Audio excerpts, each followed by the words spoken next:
Chapter 2941. More than half of the spiritual energy absorbed by the mystic energy guiding talisman matrix from a radius of several hundred kilometers was drawn into the defensive array surrounding the 13 peaks of Rosy Cloud's Peak. The remaining spiritual energy was truly unable to be absorbed by the 13 peaks, and it looked like it was about to slowly dissipate again. However, Sir Jojo adhered to the principle of frugality and called the sapling Chiochio back.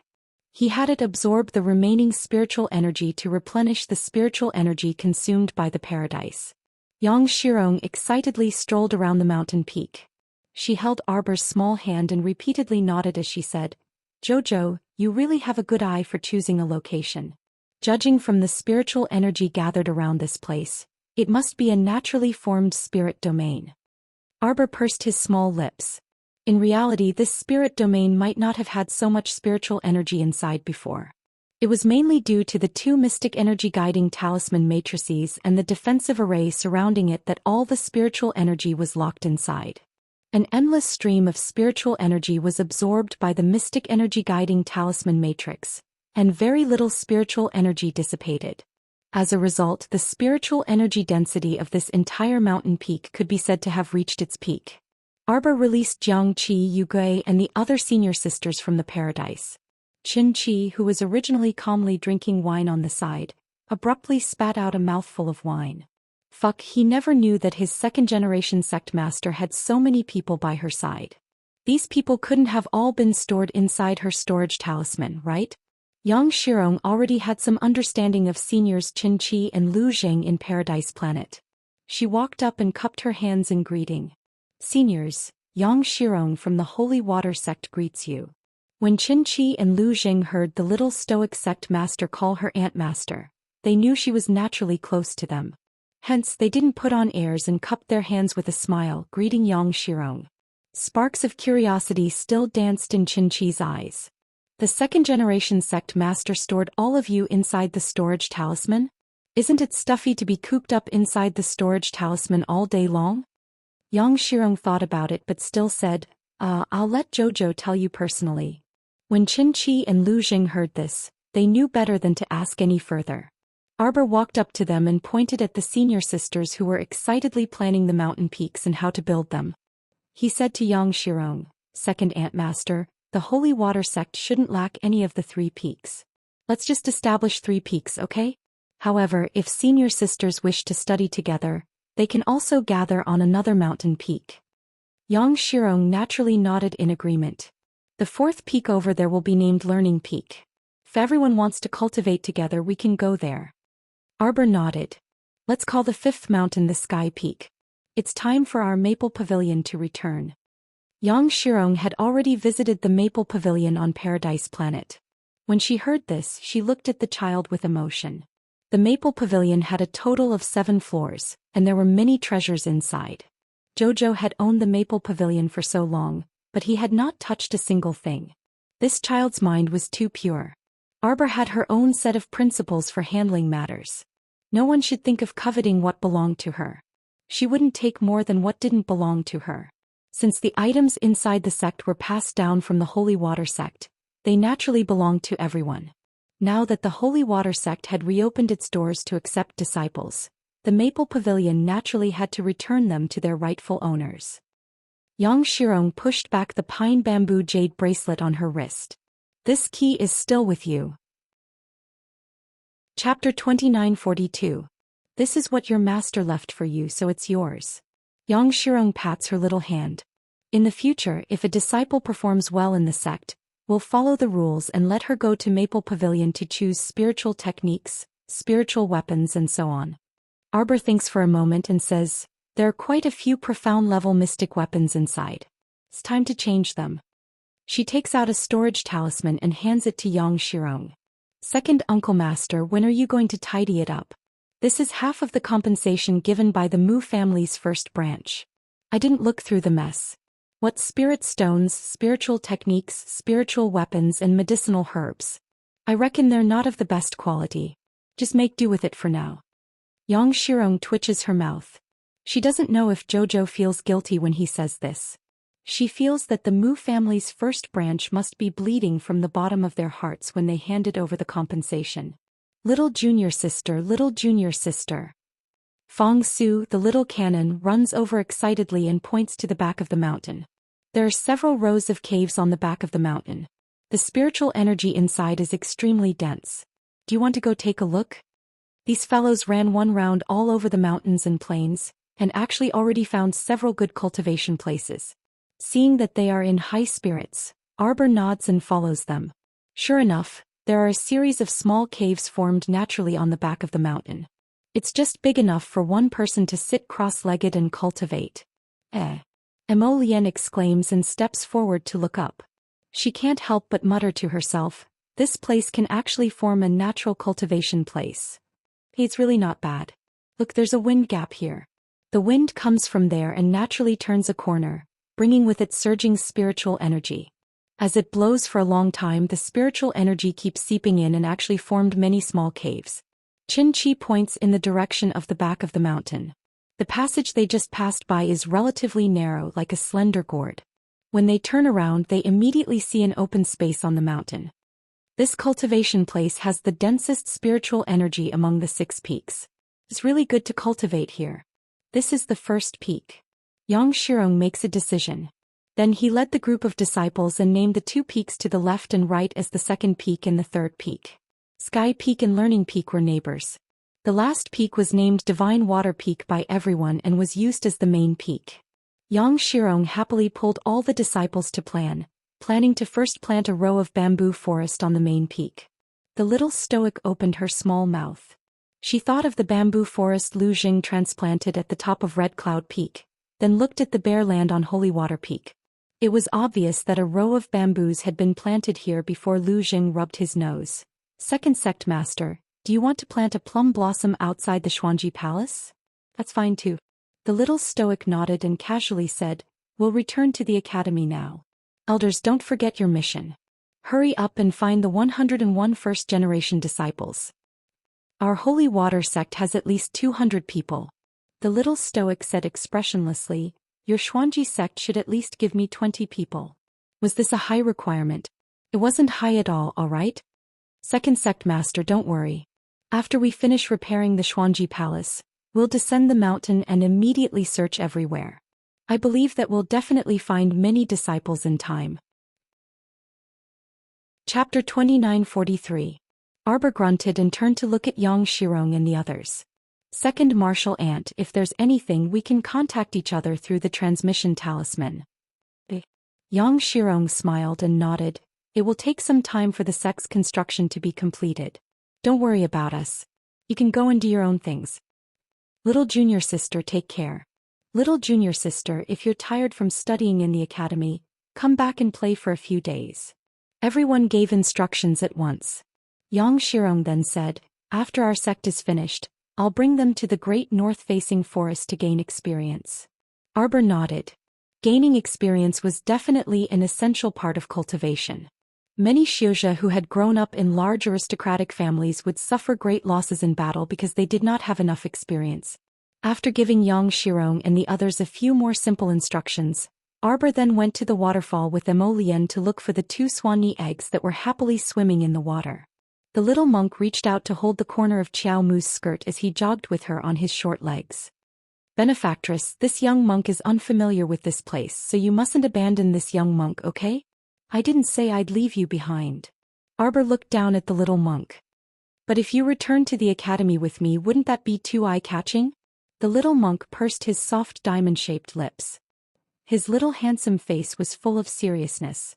Arbor saw his tense expression and couldn't help but want to laugh. She raised her hand to rub his head and said, I'll send you to a good place.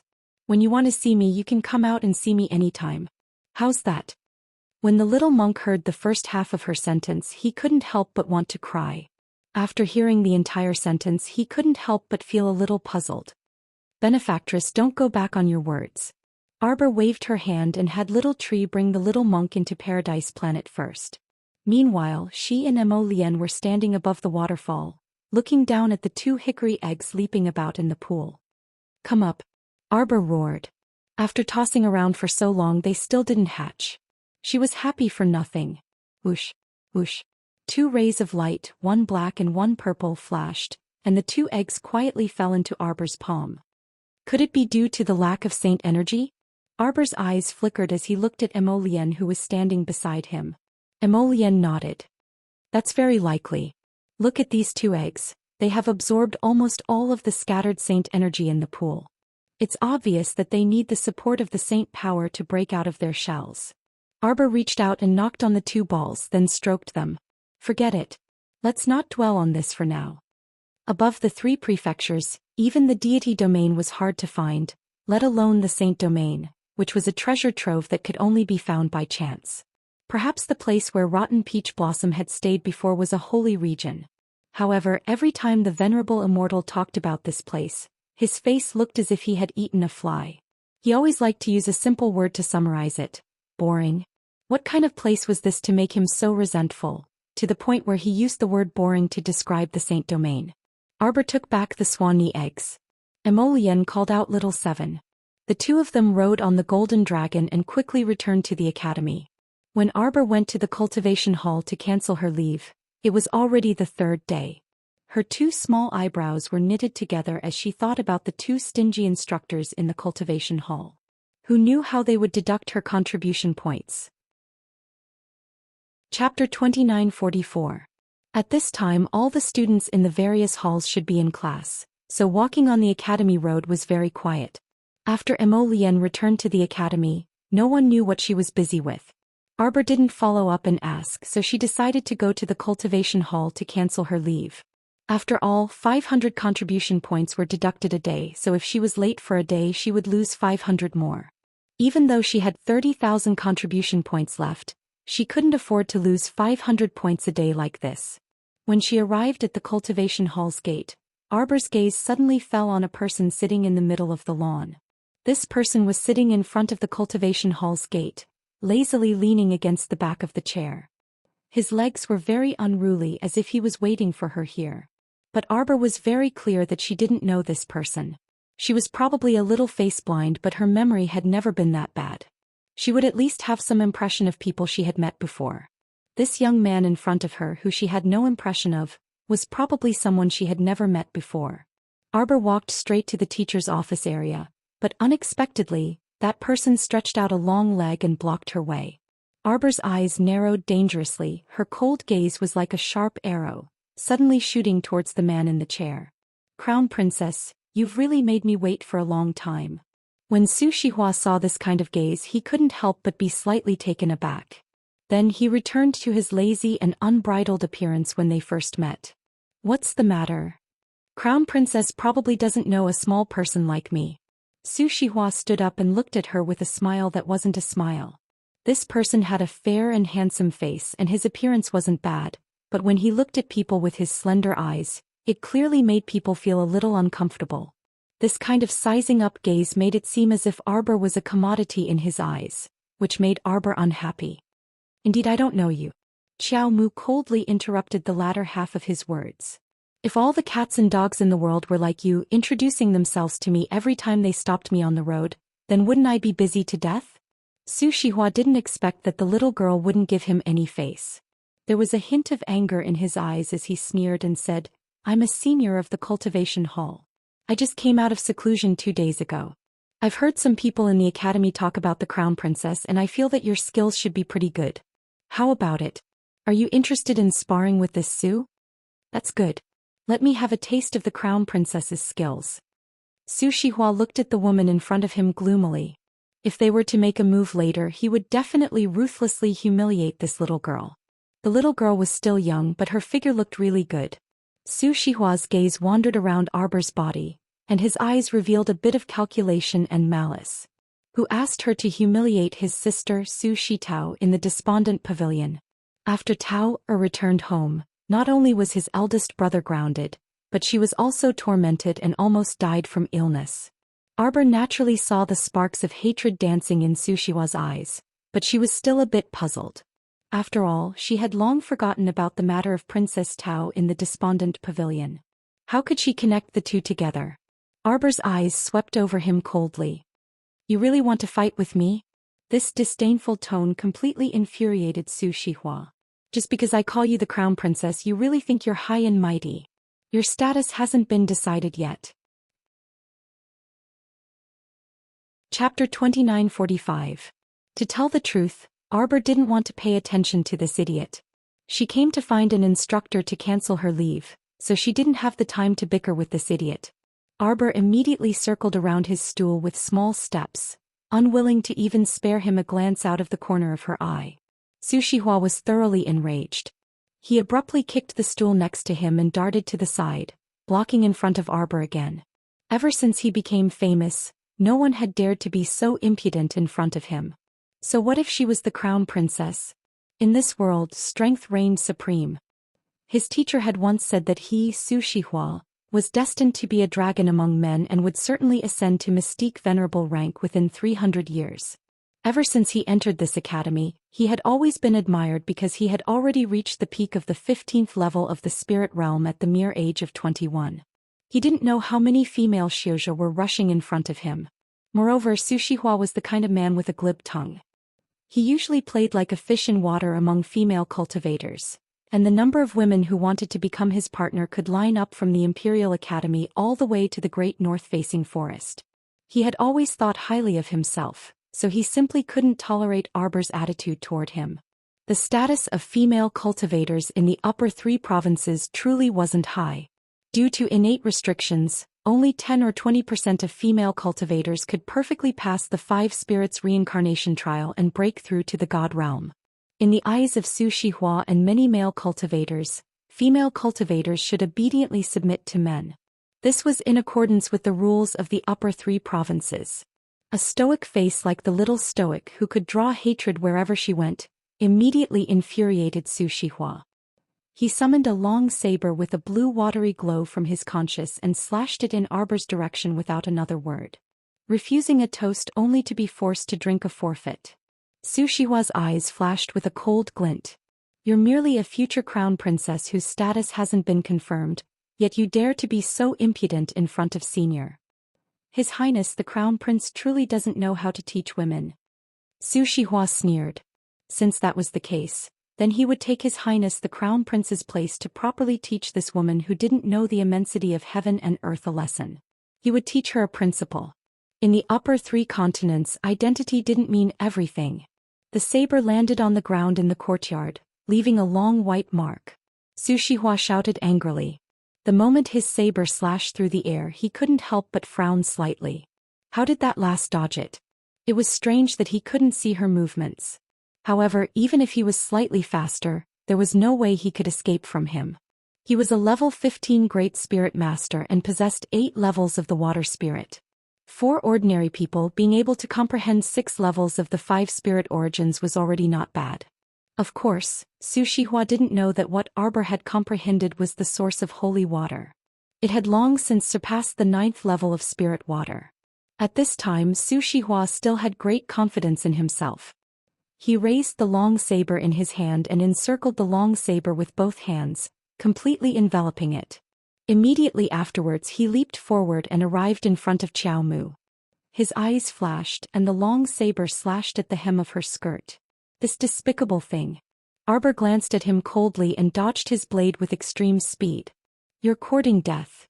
This man's objective was too clear. Did he want to make a fool of Jojo?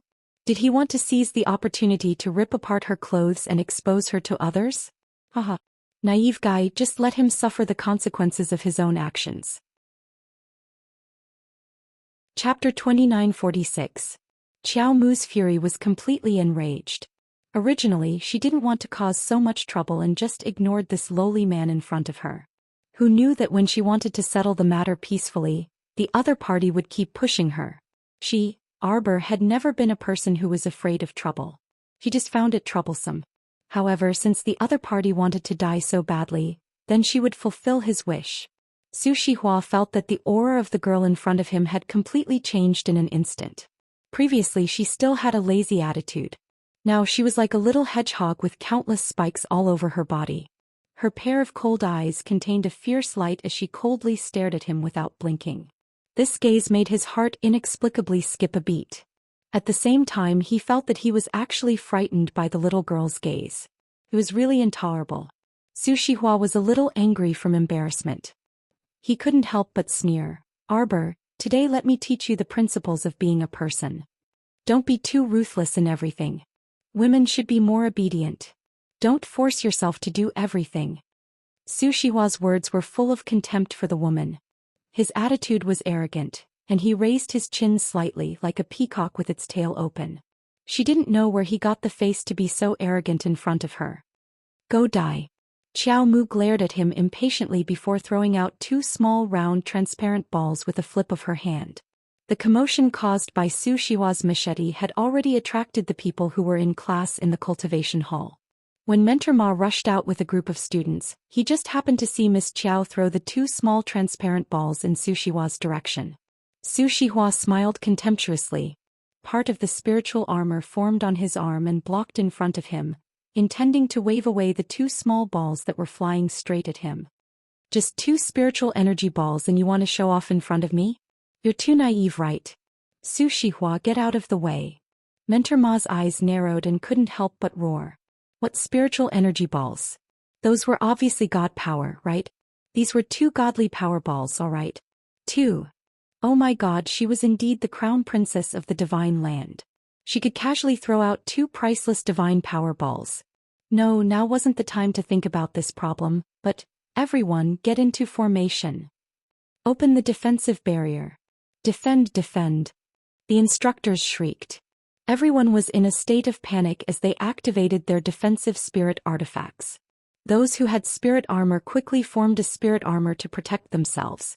The instructors took a step forward and worked together to set up a large defensive barrier. At the same time, boom. Boom. Two thunder-like tremors resounded in the small courtyard of the cultivation hall, the sound piercing through the clouds. Even the students in the other halls who were in the middle of their lessons were shocked.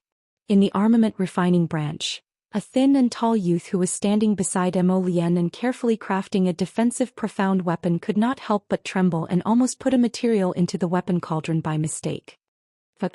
I was so scared that my hands were shaking. The young man mumbled. The sound seems to be coming from the direction of the refining hall. Instructor Zhang from the refining hall couldn't help but look out of the window. Mo Lien kept a weapon in the weapon cauldron. After greeting Instructor Zhang, she quickly walked out. He felt that such a big commotion should be caused by his dojo. When Mo Lien thought of this, she couldn't help but want to cover her face. Chapter 2947. When Instructor Zhang saw that everyone was craning their necks to look outside, he knew that they weren't in the mood to continue refining, so he said, "That's all for today. Those who want to leave can disperse." All the students hastily tidied up their utensils and remnants of materials. They didn't even have time to tidy them up before hastily stuffing them into their inner worlds. Then they surged out with the large group and headed to the cultivation hall to watch the show. Cough, cough, cough, cough, cough, cough. Instructor Ma forcefully waved the foggy dust in front of his eyes. He blinked his eyes twice in succession before he could clearly see what kind of scene was in front of him. A perfectly good cultivation hall had a large hole opened up in the middle. It was at least 10 meters deep.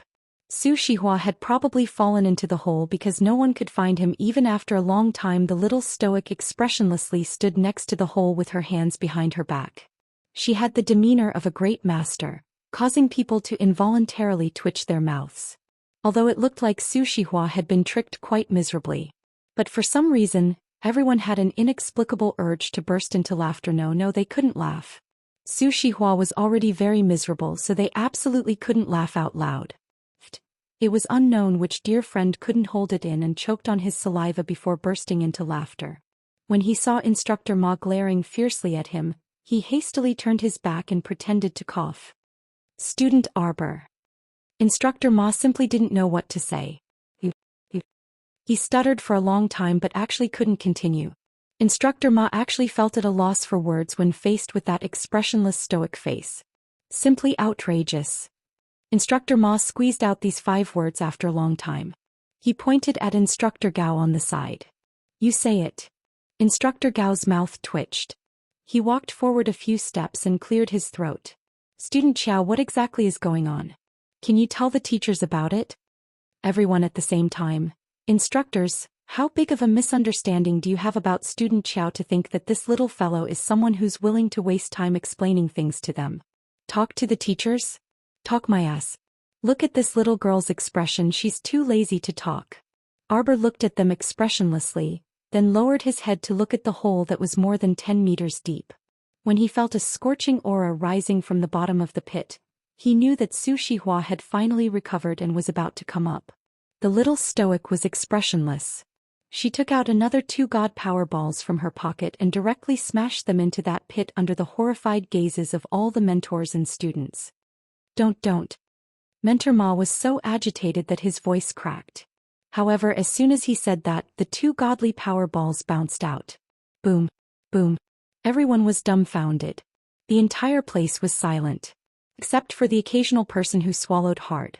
When Emo Lien dashed over, she almost bumped into Duan Yu's group at the entrance. He turned to look and saw that there were actually many fellows following behind Duan Yu who came to watch the show. The people from the pill hall also came over. Everyone gathered together and squeezed through the bamboo-fenced courtyard walls of the cultivation hall.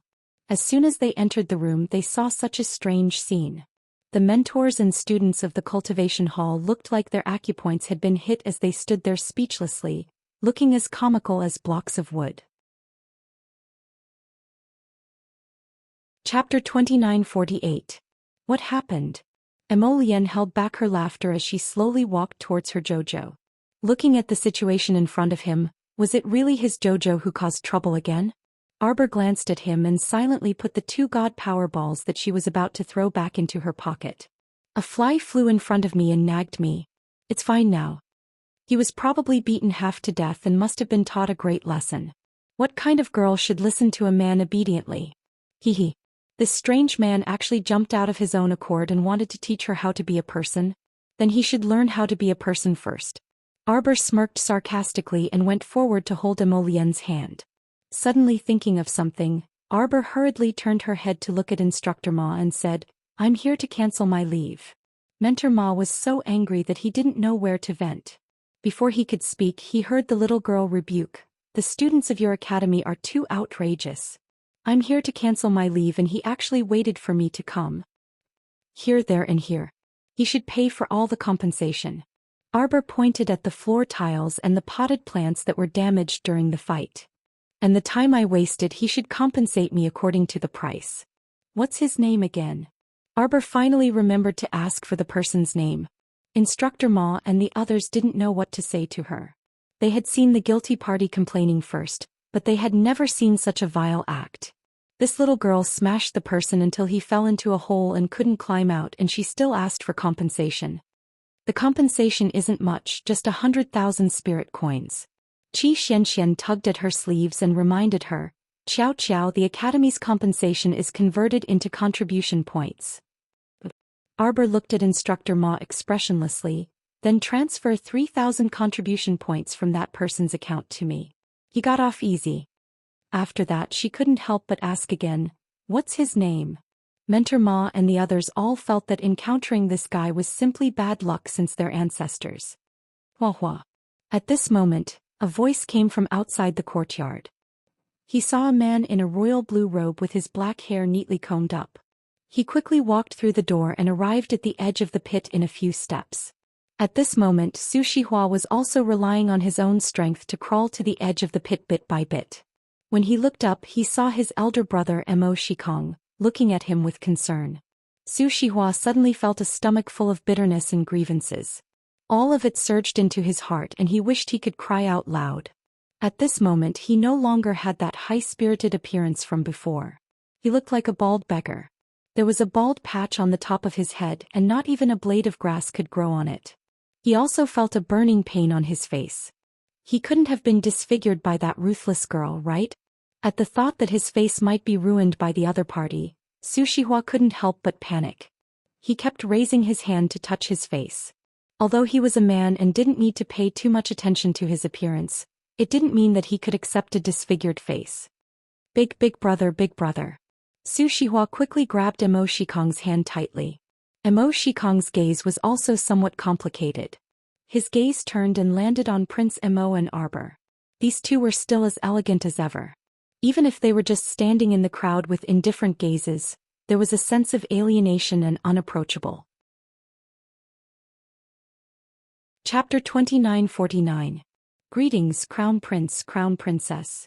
Mo Shikong turned around and cupped his hands in greeting towards Prince Mo and Arbor. Oh, Brother Qingjing has also come. Mo Lian nodded and responded absent-mindedly. Qingjing Mo Shikong reached out and pulled Su Shihua up from the edge of the pit. He turned his head to look at Arbor and asked in a low voice, "How did my younger brother offend the Crown Princess to actually provoke the Crown Princess to kill him?" Su Shihua's current appearance was truly a bit tragic. Mo Shikong almost couldn't bear to look straight at him. The Crown Princess' actions were too much. What kind of deep hatred could there be for her to act like this and continuously hit Su Shihua with God Power Pearls? Although Su Shihua's cultivation had already reached the 15th level of the spirit realm, he still hadn't broken through to the God realm.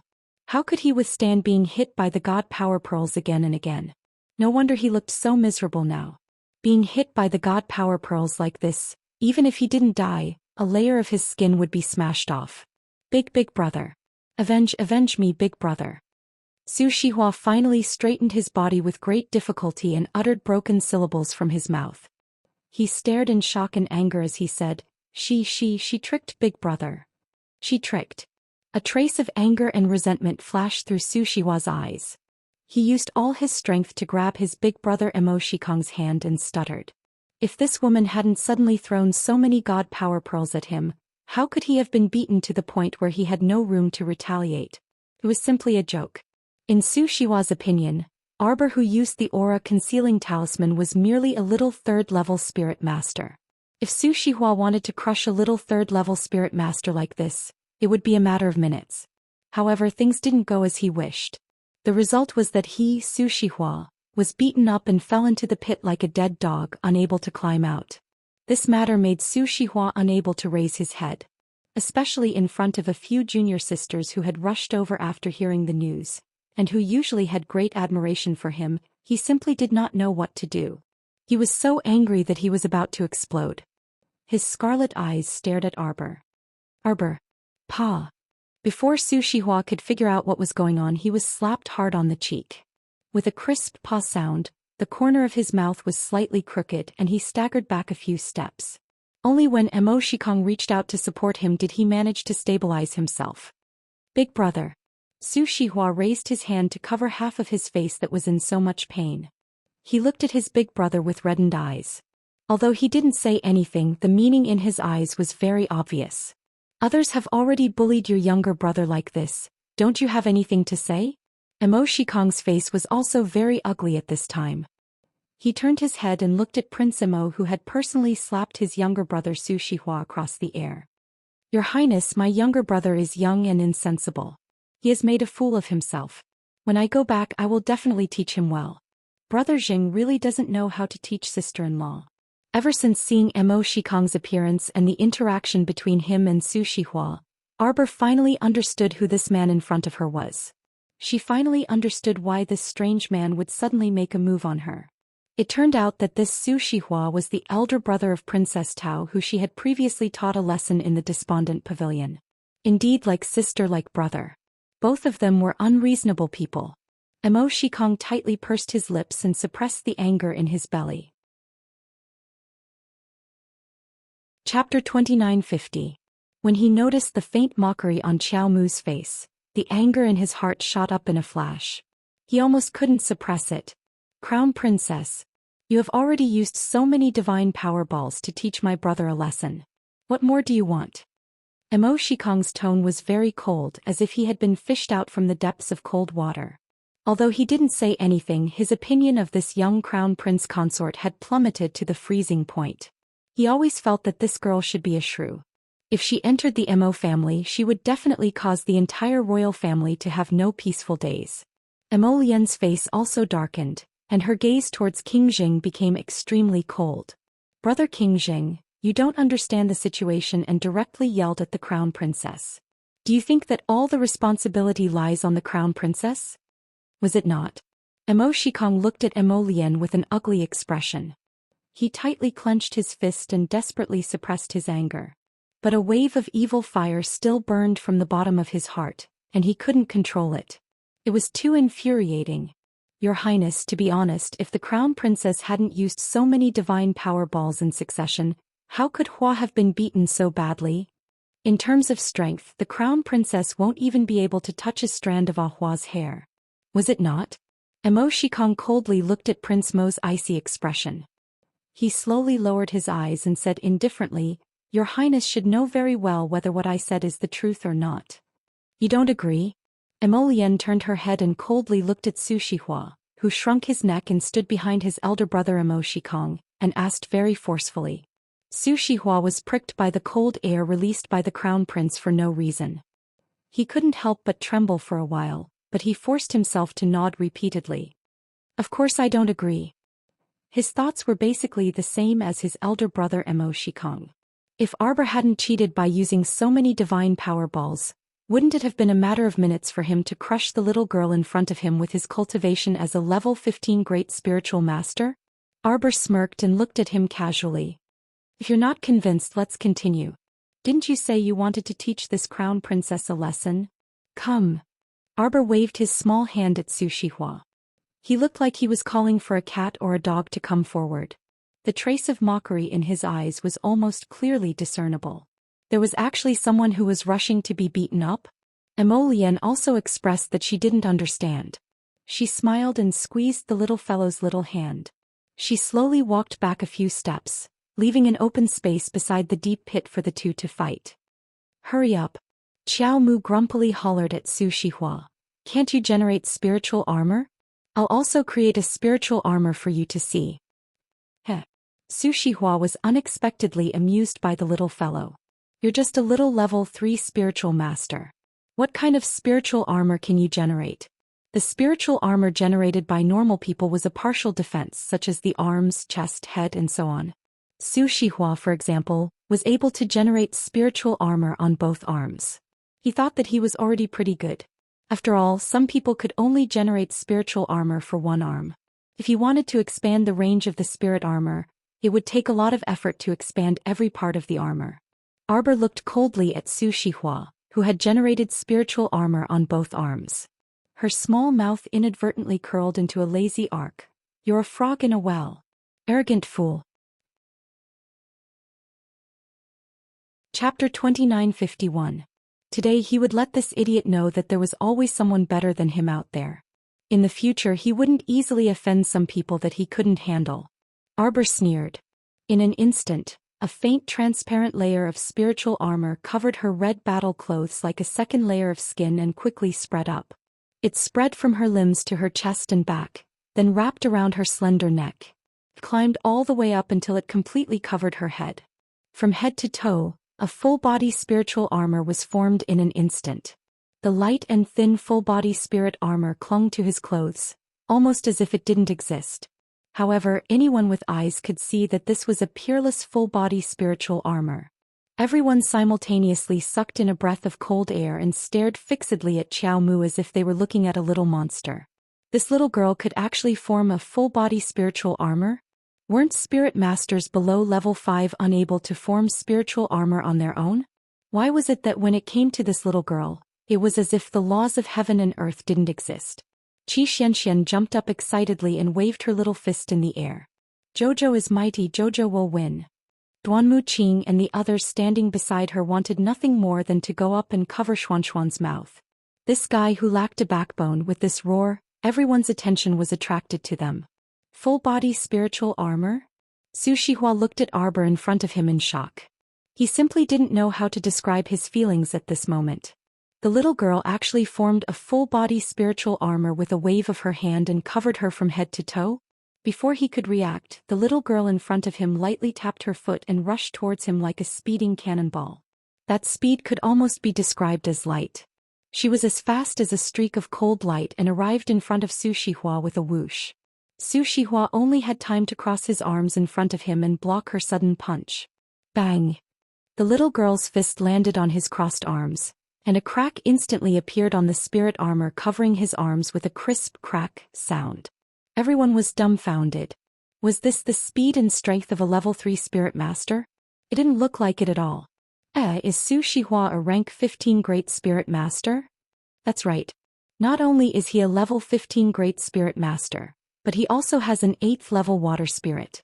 The young lady seems to have fierce firepower, but she might not be Su Shihua's match. Before the person could finish complaining, he saw the young lady throw 2 more punches. She punched Su Shihua's face. In order to block her old fists, Su Shihua had no choice but to cross his arms and guard his front. As a result, the spiritual armor that formed on his arms completely shattered with a crack under Qiao Mu's 3 punches.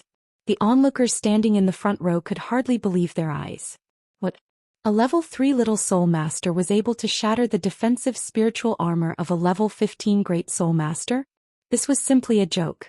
Impossible, impossible. The onlookers in the front row could not help but raise their hands and rub their eyes. Then they opened their mouths wide in shock. Because at the same time they saw a horrifying scene. After Miss Qiao shattered the spirit armor on the other person's arm, she pulled out a huge black axe that was even taller than her. Chapter 2952. With a momentum that could topple mountains and overturn seas, she ferociously smashed down on Su Shihua's head. If she hit him, wouldn't Su Shihua's head split open like a melon ladle? Red and white would all be exposed. Everyone couldn't resist closing their eyes, and the more timid ones even raised their hands to block their eyes. In the blink of an eye, Su Shihua continuously retreated several steps and threw out defensive spiritual tools from his inner world, putting them on himself one by one. Su Shihua felt that it was absolutely impossible for him to receive the enormous might of the axe before him. Ahua! Emo Shikong's pupils contracted and he cried out in alarm. His figure swayed, but just as he was about to step forward, he was stopped by Prince Emo. It's best that Brother Prince Jing doesn't act rashly. Emo Lien said indifferently, if Brother Prince Jing is itching for a fight, why don't I exchange a few moves with Brother Prince? The implication was that Prince Jing absolutely couldn't be allowed to step forward and meddle in this matter. Not to mention that Arbor was disgusted with calling his parents when he couldn't win. Emo Lien was also very disgusted. Obviously, everything was caused by him, but because he couldn't beat Qiao Qiao, he repeatedly pretended to be the victim. Wouldn't everything be fine if he didn't stir up trouble? He didn't believe that Jojo would rush up to fight him for no reason while he was walking on the road. 99% of the people who could cause such a big conflict with Qiao Qiao were their own doing. Emo Shikong's gaze was slightly angry as he glared at Emo Lien and said, Your Highness the Crown Prince, Brother Prince Jing doesn't need to say anything. Emo Lien's gaze was still as ice and she sneered, Brother Prince Jing, don't tell me you don't know who caused today's matter? Wanting to pat his butt and scram after stirring up trouble? Did he think that they were good-natured people who could be easily molded? But Emo Shikong still wanted to say something, but that little stoic's axe had already landed. The huge black axe crashed into Su Shihua's outer defensive barrier and shattered it with a bang. Soon after, everyone saw the little stoic shattering Su Shihua's defenses one after another like a hot knife through butter. Su Shihua's body continuously emitted crackling sounds like firecrackers. In the end, he spat out a mouthful of blood and stumbled back a dozen steps before falling to the ground. He hung his head dejectedly and looked at Arbor in horror. Arbor pointed his sword at Su Shihua's throat. Please show mercy. Emo Shikong roared angrily and hastily leaped in front of Su Shihua to block the little stoic's long sword.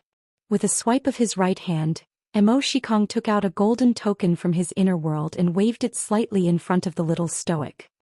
He said gravely, Crown Princess, this prince has the Emperor's Death Exemption golden medallion in hand. This prince is now ordering you to immediately stop all attacks. Kill him. Emo Lien's gaze chilled and she seemed to murmur softly to the air. But the instant the command was issued, for incomparably swift shadows appeared around the little stoic. They circled around Emo Shikong's figure and leaped towards Su Shihua. 4 long swords simultaneously stabbed towards Su Shihua without the slightest bit of hesitation. Emperor's Shadow Guards? The most elite secret squad of the Underworld Court Guards? Emo Shikong's pupils contracted repeatedly.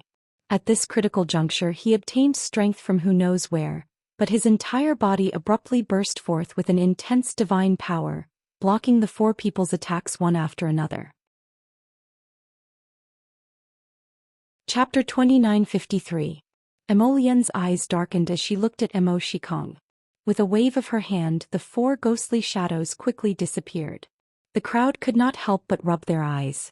If it were not for the faint trace of blood at the corner of Mo Shikong's mouth, they would have thought that their eyes were playing tricks on them. The 4 of them disappeared as quickly as they appeared. If it were not for the fact that they had been staring at the scene, they would not have been able to catch a glimpse of the 4 figures in the blink of an eye. Has Royal Prince Jing steeled his heart to become enemies with us husband and wife? Mo Lian's lips curled up in a mocking sneer.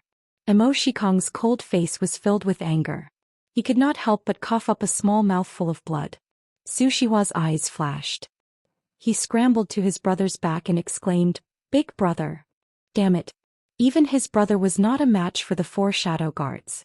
Who were they? Among the many people present, probably only King Jing and Mo Shikong knew who these 4 people were. Not only did the emperor send the Purple Forest guards to the crown prince, but he also secretly rewarded the Hades court guards. That was not all. The emperor shadow guards, the most elite of the Hades court guards, had 4 of them by the crown prince's side. The emperor shadow guards were legendary. Every one of them was at least mystique venerable rank and above. They were the strongest transcendent god shadow guards. It was obvious how important this son of his was to the emperor. If it wasn't for the crown prince's gentle wave of his hand, Mo Shikong's life would have been lost at the imperial school. Mo Shikong could not help but laugh bitterly. He turned his head and glared at his brother, Su Shihua. His 2 sisters-in-law were too domineering. In the imperial city, not everything could be covered by Mo Shikong. Now that his brother had kicked the iron plate known as the crown princess, he did not know if he regretted it now. What Mo Shikong did not know was why Su Shihua regretted it. He was full of hatred. You cheated. Su Shihua reacted. He hid behind his brother and pointed a trembling finger in the direction of the little crown princess. You are not a little level 3 spiritual master. As soon as these words were spoken, there was an uproar all around. At first, everyone also felt that something was off. Now that Su Shihua had pointed it out, everyone wanted to slap their thighs and shout, "Yes." How was this the fighting ability of a 3rd-rank spirit master? What kind of rank 3 spirit master could smash a portion of a rank 15 great spirit master's spirit armor with a single swing of his axe? Wasn't this a joke? Everyone's gazes fell on Arbor in confusion. Arbor expressionlessly looked at Mo Shikong and his brother. His gaze coldly fell on Su Shihua. When this little girl emitted cold air, she was like a small moving ice sculpture. There was no trace of a person in her eyes at all. Everyone present couldn't help but shudder at the sight of such a young lady. Clang! The long sword was thrown to the ground by her, making a soft and crisp sound. Kill yourself. Everyone stared at her, dumbfounded. They thought that after Mo Shikong blocked the attack for his brother and got injured, this matter should be over. Who would have thought this was not over? Mo Shikong could not help but tremble in anger. At this time he was still holding the death-free gold medallion issued by the great emperor, but now he only felt that the death-free gold medallion was very hot. Today will be the 10th chapter. First 2 chapters. After the 4 drip he should be home at 3 o'clock.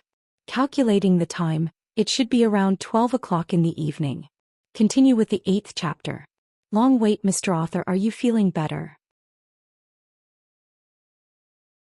Chapter 2954. In front of the little crown princess, this death-free gold medallion given by the great emperor was of no use at all. The young crown prince consort's attitude was clearly stated. She wanted Su Shihua to commit suicide and let him know that not everyone's place could be so easily provoked. Many times his big brother might not be able to protect him for a lifetime. Looking at the long sword that was lying quietly on the ground with a faint green light flowing around it, Mo Shikong's face turned purple with anger. Big brother, big brother. Su Shihua was a little panicked. He secretly glanced at the little crown princess's cold face, then hurriedly crawled forward and hugged his big brother's trousers. Big brother, save me, big brother. How could this crown princess be so difficult to deal with? His big brother had already blocked the attack of the 4 hidden guards for him. His big brother had even vomited blood. What else did she want? And the few girls who originally came to watch the show with laughter also had ugly expressions. They were all junior brother Su's admirers and pursuers before. After all, with Su Shihua's family background as the younger brother of King Jing, coupled with his outstanding talent and cultivation, Many female disciples in the academy had taken a fancy to him the moment he appeared. The Su Shihua that the girls usually saw was naturally elegant and confident. How could he be as cowardly as he was now, and even hugging his big brother Emo Shikong's leg and crying? The girls' expressions changed at the same time. They instinctively felt that they were really blind in the past. They actually wanted to hook up with this kind of person? Crown Princess. Emo Shikong took a deep breath and raised his hand to press his frowning brows. My brother acted rashly in this matter. But what should be punished has been punished, and what should be beaten has been beaten. Crown Princess, if you continue to be so overbearing, isn't it a little inexcusable? Emo Shikong. The young Crown Prince Consort had a cold expression on her face, so she directly called her by her full name. I gave you face time and time again because of Lien's mother. Don't think that your face is big enough to be able to point fingers in front of me time and time again. Emo Shikong only felt that his heart was slightly stifled. I gave you face and called you Brother King Zheng. I didn't give you face. What can you do? The little Crown Princess kicked the long sword on the ground. I must kill Su Shihua today. Her ferocious gaze landed coldly on Emo Shikong. She instantly turned hostile and said ruthlessly, It's useless for anyone to stop me. Who dares to stop me? Emo Shikong slightly clenched his fists after hearing Emo Shikong's shout. The scene became very stiff in an instant. Everyone was baffled and stood there in silence. Even the onlookers felt the cold wind blowing and couldn't help but take a few steps back. Perhaps even Lady Qiao Qiao herself did not realize that once she was truly angered, everyone would become listless. Even Qi Xianxian and the others who were familiar with her were trembling in fear and did not dare to open their mouths if she wanted to slaughter Su Shihua. Then Su Shihua would have to lie down and obediently wait to be slaughtered. For a moment, the entire courtyard fell into an awkward silence. Holy Sun Miyan is here. Outside the crowd there came a small rustling murmur. Holy Sun Miyan, who was dressed in a holy white robe and cold and handsome, walked straight out from the middle of the separated crowd. Behind him were several priests in the same white robes, each holding a short walking stick in their hands. Everyone bowed to the holy son of the temple. Miyan's gaze landed coldly on Arbor. You can't kill him. Chapter 2955. He has already obtained the quota to go to the Sun-Moon Mystery Realm this time. From the moment he received the token to go to the Sun-Moon Mystery Realm, he received the protection of our Sun-Moon Temple. Holy Sun Mi Yen slowly raised a hand and said coldly, Before we set off for the Sun-Moon Mystery Realm, he can't die. Arbor glanced at the Holy Sun, and her expressionless face instantly turned cold.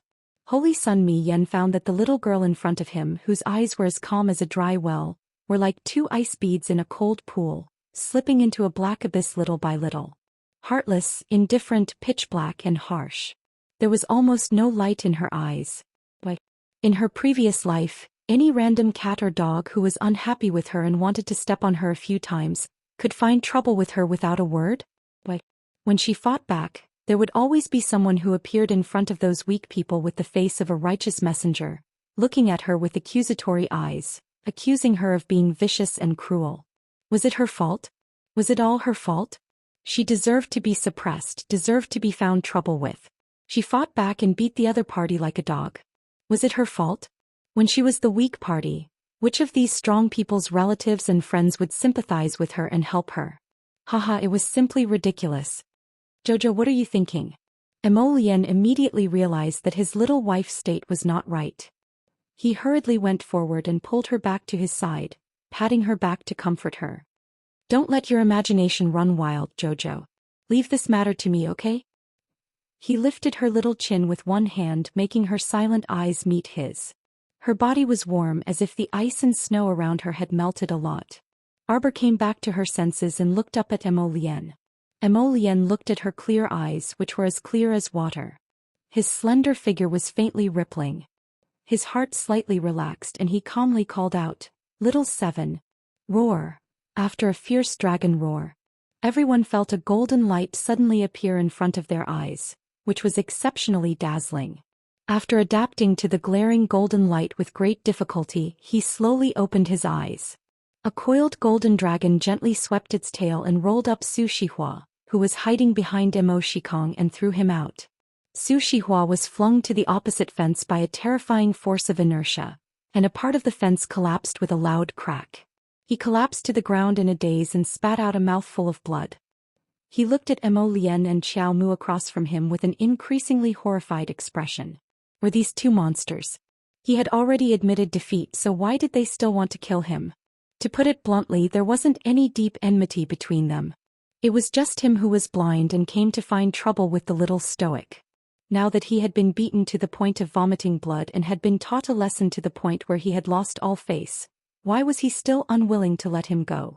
Why didn't this couple follow the routine? Mo Lien ordered coldly, "Kill him, little seven." This damned guy actually angered his Jojo to this extent, to the point where she was about to enter a demonic state again. Even death could not wipe out his crimes. The golden dragon immediately raised its head and roared angrily. A scorching red flame followed the soil under its feet and burned toward Su Shihua. Don't kill me, don't kill big brother, save me, big brother. Chapter 2956. Su Shihua's eyes were filled with horror. He got up on all fours and desperately ran out of the bamboo fence. Boom! The golden red flame was like a lion spitting fire. It moved forward rapidly and completely engulfed Su Shihua's body in an instant. The seventh yen circled in the air and roared angrily. Then, it turned into a golden pillar of light and sank into the crown prince's raised right hand. Ah hua! Mo Shikong finally reacted and hurriedly ran out of the bamboo fence. After a while he came back with charcoal, whose head was crooked and whose body had been burned to a pulp. His eyes were filled with anger. He tightly grasped his brother's body and shouted angrily, "Crown Prince! If I want to kill him, who dares to stop me?" Prince Mo threw a cold look at Mo Shikong and said in a cold voice, "You can put this account on me. Your younger brother was killed by Gu Du. The person I want to kill. If I say he won't live past midnight tonight, he will never be able to see the morning light of tomorrow." Everyone's hearts shrank and they all took a step back. Especially those who came with the intention of watching the fun. At this moment they really wanted to slap themselves. Who asked you to come and watch the fun? Who asked you to court death? Now the Crown Prince of Shenzhou and King Jing were sworn brothers who were about to fight. Maybe the Crown Prince's anger had nowhere to vent and would be directed at them. Be a good King Jing. Mo Lien threw down this sentence and directly reached out to pick up Arbor, who had his head lowered. Then he turned and walked out of the door. After a few steps he suddenly stopped and turned his head to glare at Mentor Ma and the others who were standing at the door. They were all shocked by his sharp gaze. "Cancel my leave." Okay, cancel my leave, cancel my leave. I'll cancel it right away." Mentor Ma replied repeatedly and then wished he could slap himself. Was this the attitude of a mentor when talking to a student? He almost couldn't bear to look at this fucking fawning look. Holy Sun Mi Yen was so infuriated that one Buddha ascended to the heavens and two Buddhas left his body. Time and time again he realized that his words were completely useless in front of Mo Lien and Arbor. This couple did not care about him at all. A little priest behind him said weakly, "Lord Holy Sun, actually we should just watch the show. There's no need to interfere." The little priest bit the words into his own mouth and couldn't say it. Because Holy Sun Mi Yen turned around and punched his head ferociously as he roared, "Shut up." The little priest cried silently in his heart. He felt that he was really too pitiful. He was clearly advising Lord Holy Sun not to make any more mistakes. Who would have thought that he would end up in such a miserable state? Holy Sun Mi Yen came and left quickly, mainly because he felt that he didn't have the face to continue being watched here. As for the Prince of Zheng Mo Shikong, he lowered his head to look at his dying younger brother, who was charred black in his arms. His complexion was ghastly pale, and Mo Lien's parting words kept echoing in the depths of his mind. "Be a good King Jing. Be a good King Jing." The threat in her words was so strong that it almost gushed out. Mo Shikong reached out and clenched his fists and his breathing quickened. Chapter 2957. The Crown Prince meant that if he continued to court death, he would think of a way to remove him from the position of King Jing? Was he so much of an eyesore to the Crown Prince? Mo Shikong regained his senses and quickly ran towards the direction of the alchemy hall. Su Shihua was still alive. He could save him, he could definitely save him if his parents knew that Hua Di had died in the royal school like this. He wondered if they would cry until a hole appeared in the sky. When Mo Shikong thought of this, he couldn't help but secretly shudder. If Huadi really died like this, then King Zheng's residence would never have a day of peace. Let's not talk about how King Zheng Mo Shikong would go to the alchemy hall to beg the alchemist to save his brother. When Mo Lien carried his wife back to the room in the Donglin court, he kicked the door open and pulled his wife onto his lap. Without any explanation, he kissed her. He kissed the little girl until her somewhat dazed and unfocused eyes gradually became a little more focused. 2 red clouds quickly flew up on her small face. Only then did he slightly release the restraint, allowing her to take advantage of the situation to gasp for breath. And when did they return to the court? Sir Jojo frowned and raised his little hand to block a certain someone's lips. What are you doing? Kissing my own wife, isn't it a matter of course? Mo Lien's handsome face was taut as he said seriously. Sir Jojo glanced at him and snorted. He would never admit that he almost suffocated to death just now. Why did you come back? It was all his fault that he didn't accompany her to cancel her leave. Everything was not going well. I was looking for the shadow guards to ask something. Before Sir Qiao Qiao could open her mouth to ask, Crown Prince Mo, upholding his wife's words as the truth of the heavens, spilled the beans and confessed everything in full detail. The night before we went to Yunxia Peak, I arranged for them to do something at Xiachi Garden. I left a trace of my soul and went to find Ming Yasi to fight that night. I asked them to cooperate with me. Yeah. In the end, he beat up Ming Yas so badly that he'll probably have to rest in bed for 2 to 3 days. You probably won't be seeing him for the next few days. Jojo stared at the man in front of him with his mouth agape. You beat him up? Yes. Mo Lien nodded and said with a look of disgust, it's a pity that this matter can only be carried out in secret. Even if we beat him up, we can't publicize it. Otherwise, not only will he suffer physical pain, his reputation will also be tarnished. The little fellow blinked his eyes and glanced at his exceptionally serious husband. He raised his little hand and touched his face. She suddenly reached out and hugged him, her little head swaying on his shoulder. Mo Lien, sometimes I wonder, what would I have done if I hadn't met you in this lifetime? She couldn't even think about it now.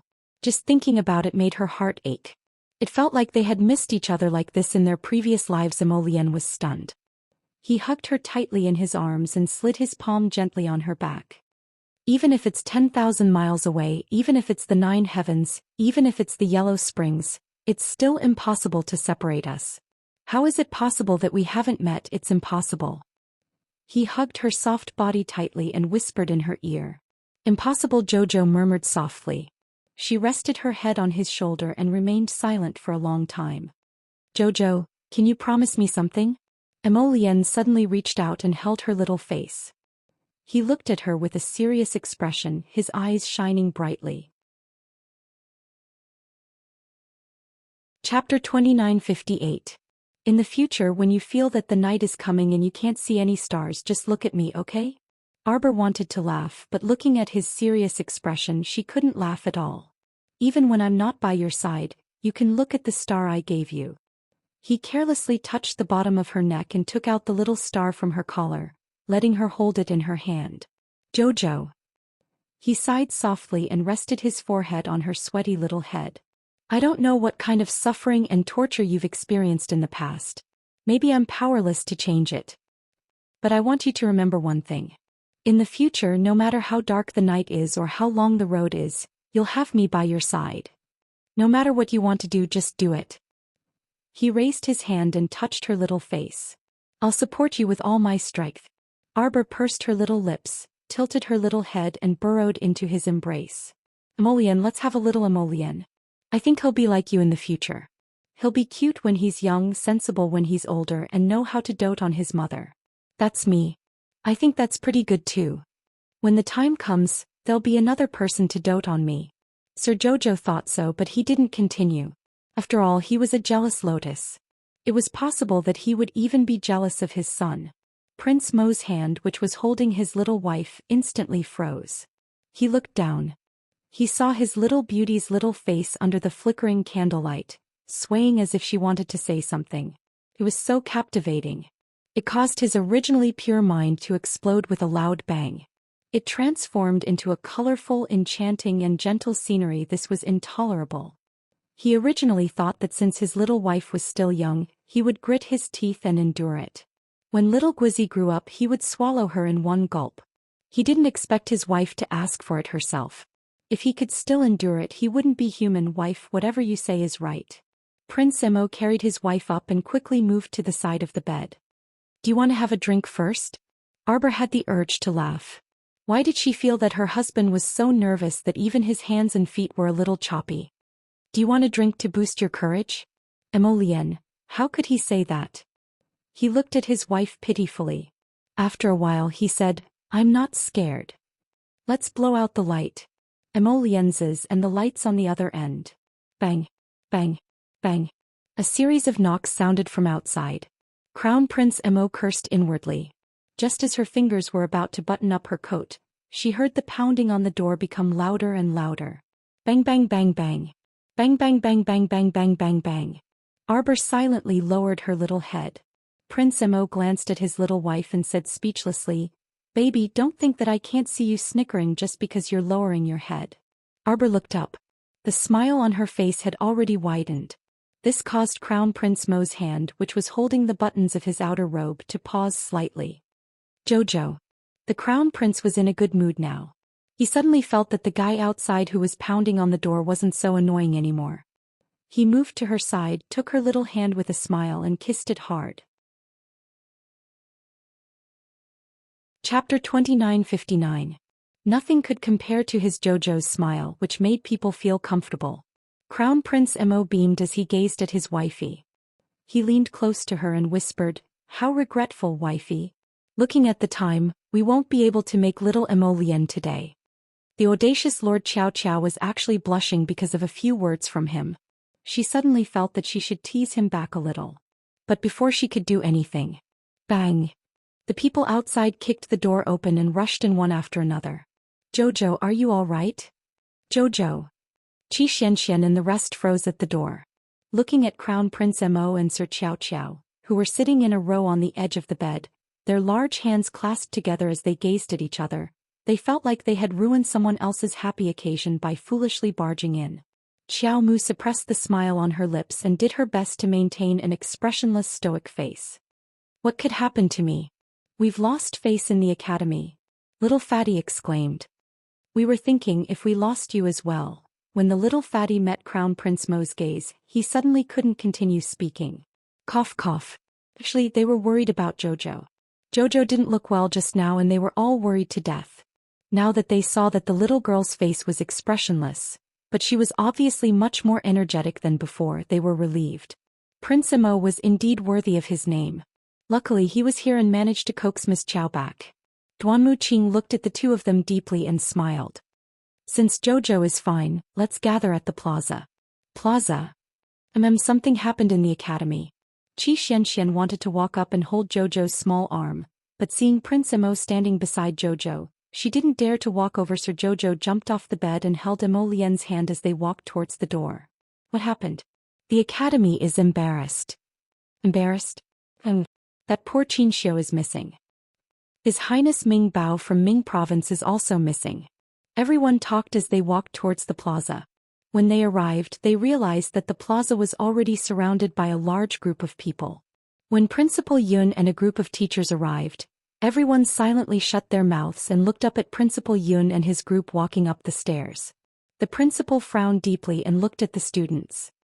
He said loudly, I believe everyone knows what happened in the academy. Just now, the academy sent people to search the inner city but didn't find any traces of the two. I regret to inform you that student Qin Xiu and Ming Bao should have been abducted by unknown people. The academy's square immediately went into an uproar. Everyone was whispering to each other and they couldn't stop themselves from getting excited. Principal, did someone sneak into our academy and abduct our students? The hothead who spoke asked the question on everyone's mind. If someone was really able to sneak into the royal school and abduct them, then this enemy shouldn't be an ordinary person. His or her cultivation should be on par with Principal Yun's. Principal Yun looked at the student who asked the question and shook his head. What we can confirm now is that the two students got lost in the inner city. Chapter 2960. Now, the Academy has issued an emergency Level 4 mission. We're calling for everyone to go out and search for them. Those who can find their 2 classmates in 3 days will be able to go to the mission center to collect the mission points. A burly man could not help but laugh when he heard this. We're losing people from the Divine Continent and the Underworld region. Don't tell me they'll all be found by us from the Zhangzhou? The Crown Prince of the Zhangzhou, Rongli, could not help but frown as he glared at Bashu. This Bashu was loyal enough, but sometimes he seemed a little stupid. At this time it was best not to speak, but he had to open his mouth to provoke the students from the Divine Continent and the Underworld region. As expected, Bashu's words immediately led to a war of words. Seeing that things were not going well, Principal Yun immediately raised his hands and gestured for everyone to keep quiet. Everyone quietly quieted down and focused their attention on Principal Yun. This emergency mission requires everyone to work together to complete it. After all, we've already sent so many people out, but in the inner city, it was like looking for a needle in a haystack. We found nothing. The purpose of this mission is to motivate all the students from the 3 continents to take the initiative and participate. We hope that you can take this mission seriously. After all, since you've entered the Academy, your status is only that of a student. There's no distinction between rich and poor.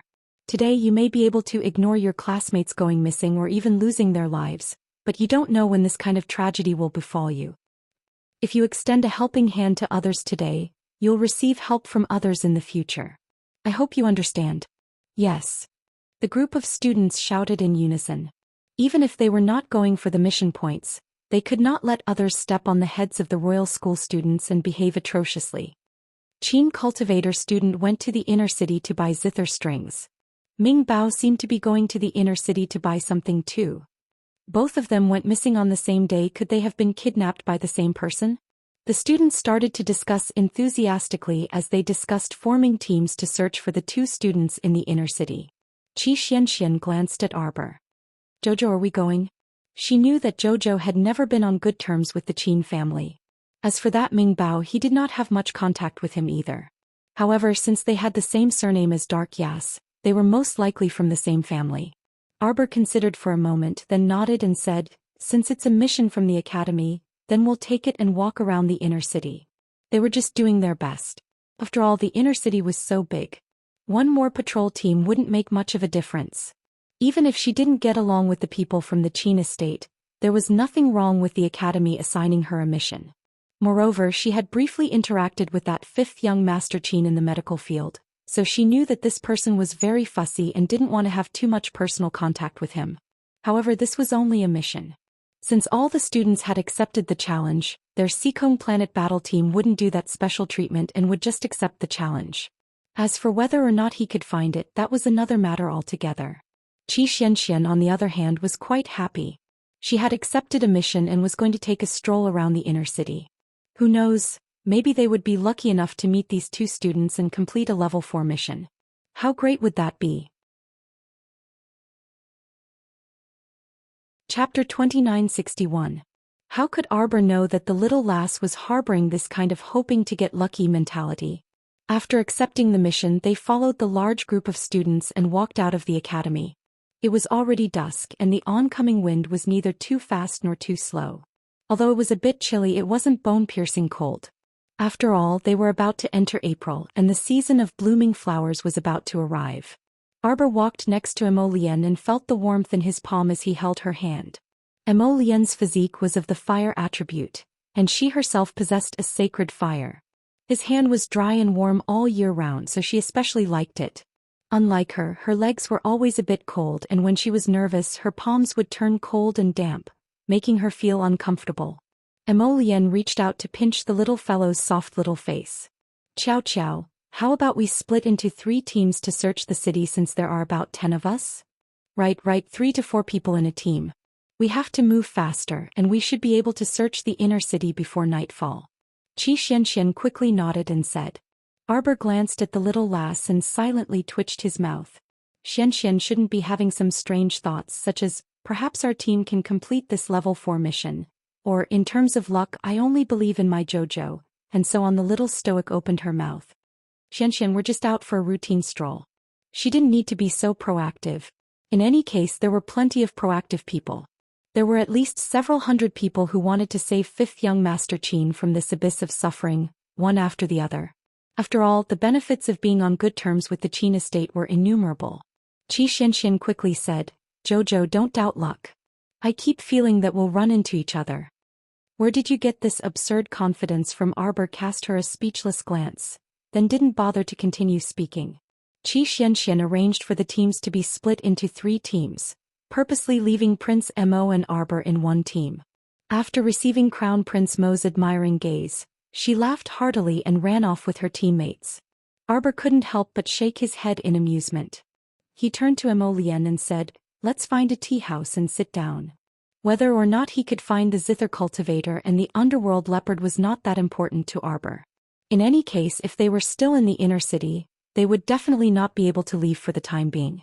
After all, the dean had ordered the city to be sealed the moment the 2 students were confirmed to be missing. Right now, not to mention a person, even a fly would not be able to fly out of Wind Thunder City. Oh no, oh no. A cannibalistic barrier appeared at the end of West Street again and swallowed the children. A loud voice exploded in their ears. They saw that the passers-by and the uncles and aunties who had set up their stalls all raised their carrying poles and rushed towards this person with sticks in their hands. "What? Where is it? Where is it? Take us there. Everyone be careful. This man-eating enchantment was very fierce. We've already gone to Ethereal Peak to ask Principal Yun for help. As long as Principal Yun is willing to descend the mountain, he will definitely be able to get rid of this vile creature." Right, there must be a demon causing mischief. It can't be a ghost, right? No matter who it is, in any case we must eradicate it completely this time. Master Silver Little 4 is nearby. Chio's sudden words made Arbor's brows twitch uncontrollably. What man-eating enchantment? It couldn't have been that little rascal's doing, right? Today ended at 10 o'clock p.m. Fragmented Dreams. Chapter 2962. Sir Jojo hurriedly tugged at her husband's hand. "Lian, let's also go over and take a look." Mo Lian nodded and looked at her in confusion. "What is it?" Seeing the little fellow's serious expression, it seemed like something rather important had happened. Everything was fine just now. To put it bluntly, the disappearance of that fellow Hell Leopard and Fifth Qin didn't have much to do with them, the little girl said expressionlessly. "Previously, I found Chio's tree seed fragment Little 4 in the heaven-level testing steel on Main Academy Street."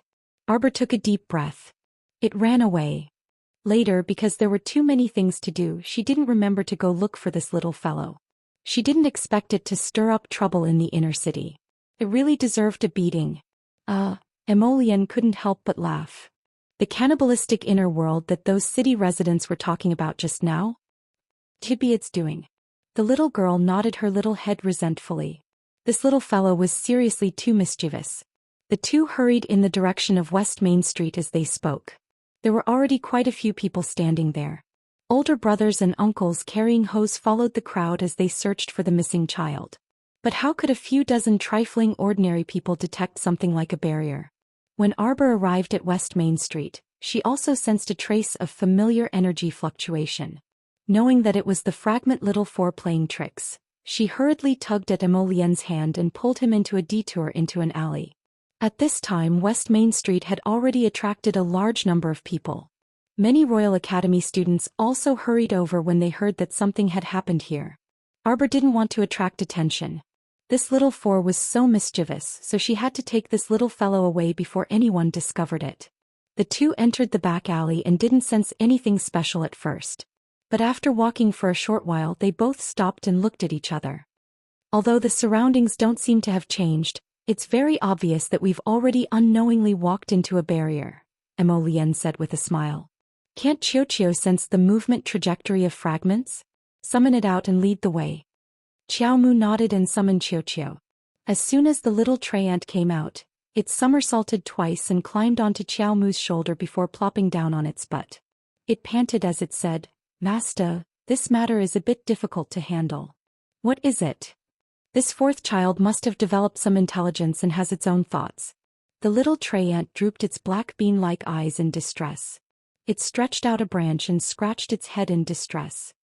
What if it really doesn't want to return to its original position? The sapling glanced at the little Master Silver worriedly and muttered, "Chiu-Chiu can only grow into a towering tree if we gather all the missing fragments." When it said this, Chiu-Chiu looked up at the sky again and put on a sad but bright little tree face. Arbor was speechless for a while. He raised his hand and stroked the leaves on its head. "It will come back. Hurry up and sense its location." Chiu-Chiu lifted 2 leaves and pointed in front. Arbor wanted to reach out and grab her husband's hand, but grabbed nothing. She couldn't help but be secretly alarmed. She turned her head and shouted, "Lien." Emolien was also annoyed at this time. He also wanted to grab his wifey's hand as he spoke, but didn't manage to do so. Only then did he realize that he had fallen into Little Four's trap. Chapter 2963. Looking around, he realized that he was no longer in the dark alley. Instead, there were many tall and lush trees growing around him. Suddenly, one of the tree vines that was hanging behind him moved.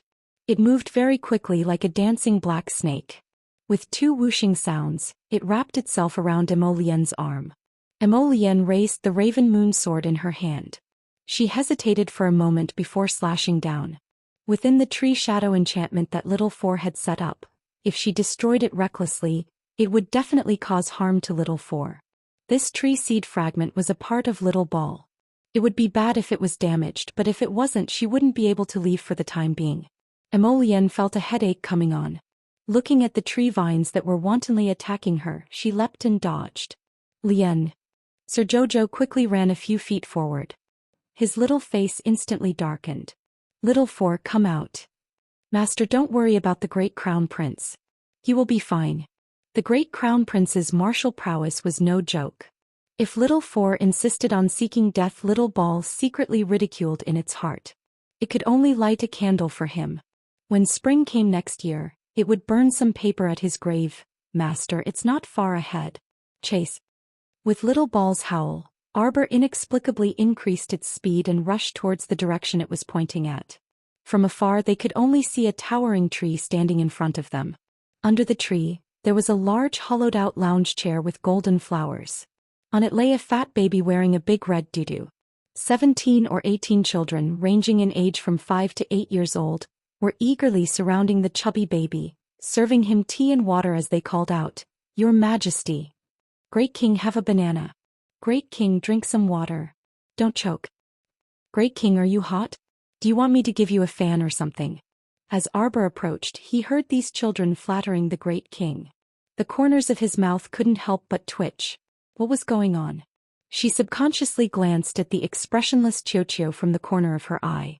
No emotion could be seen in Chiu-Chiu's 2 bean-like bright eyes. However, Arbor knew that Chiu-Chiu's heart must be crumbling right now. Cough. Arbor pulled the little tray ant off his shoulder and put it on his arm. "Chiu-Chiu, I didn't expect you to have such a dark heart. So you've always wanted to be the great king of the mountain. Raise a group of little brothers and sisters to serve you. No wonder you enslaved Little Water and Little Earth. It turns out that you are subconsciously a great king of mountains." Several leaves rushed up to block Arbor's little mouth. Chiu-Chiu only felt that its small tree face was about to burst into flames. It was about to be angered to death by this brainless fat baby in front of it. What was wrong with Fragment Little Four? It created such a frightening barrier and kidnapped so many children from the city just to make these children its subordinates? Bandits. Bandits. Shameless. Chiu-Chiu couldn't help but curse at this brainless fragment in its heart. "Hey, why aren't you kneeling in front of this great king?" The fat baby suddenly straightened up and spoke in a childish voice. Arbor had an inexplicable urge to burst out laughing. Fortunately, she was used to her stoic face, so she restrained her laughter. Chapter 2964. Kneel. Meet this great king. The chubby baby coiled his 2 short legs that resembled lotus roots and looked at Arbor seriously. His gaze landed on the sapling Chiu-Chiu's tanned face. "You still dare to pull a long face in front of this great king? You go up and pluck off the hair on his head." "Yes, great king." A wimpy child beside him immediately responded. He rolled up his sleeves and stomped up a few steps. Arbor's mouth twitched. She really didn't want to bully a baby. But the other person had already rolled up his sleeves to snatch Chiu-Chiu from her arm. If she didn't do anything, wouldn't she be too cowardly? Arbor expressionlessly picked up that wimpy child and watched him kick his legs in the air like a fish that suddenly lost its water supply and found it hard to breathe. Then he burst into tears with a wah. The little stoic's face instantly darkened and her head swelled. The little fat child with the red doo-doo was infuriated, and he leaped down from the large recliner at once. His small, chubby feet were bare as he ran toward Xiao Mu, smacking his lips. The sapling Qiuqiu raised 2 leaves to cover its black beady eyes. It felt that the fragment little four in front of it was practically unbearable to look at. How could this guy be so stupid? He was actually butt naked. This child couldn't have been sealed inside the testing monolith for hundreds to thousands of years and turned stupid, right? Woman, how dare you? The chubby baby shouted as he looked up at Arbor with his arms akimbo. If this guy could grow a bit taller, perhaps he would be a bit more imposing. But now Arbor rolled his eyes and directly flung out a vine from his sleeve. He grabbed that wimpy child and hung him up like a dumpling before dragging him in front of him. Where did you take my Lien? Hurry and let him out. The chubby baby widened his round black eyes and stared pitifully at Arbor. He then turned around to look at Qiuqiu and suddenly wailed, big brother, save me, big brother.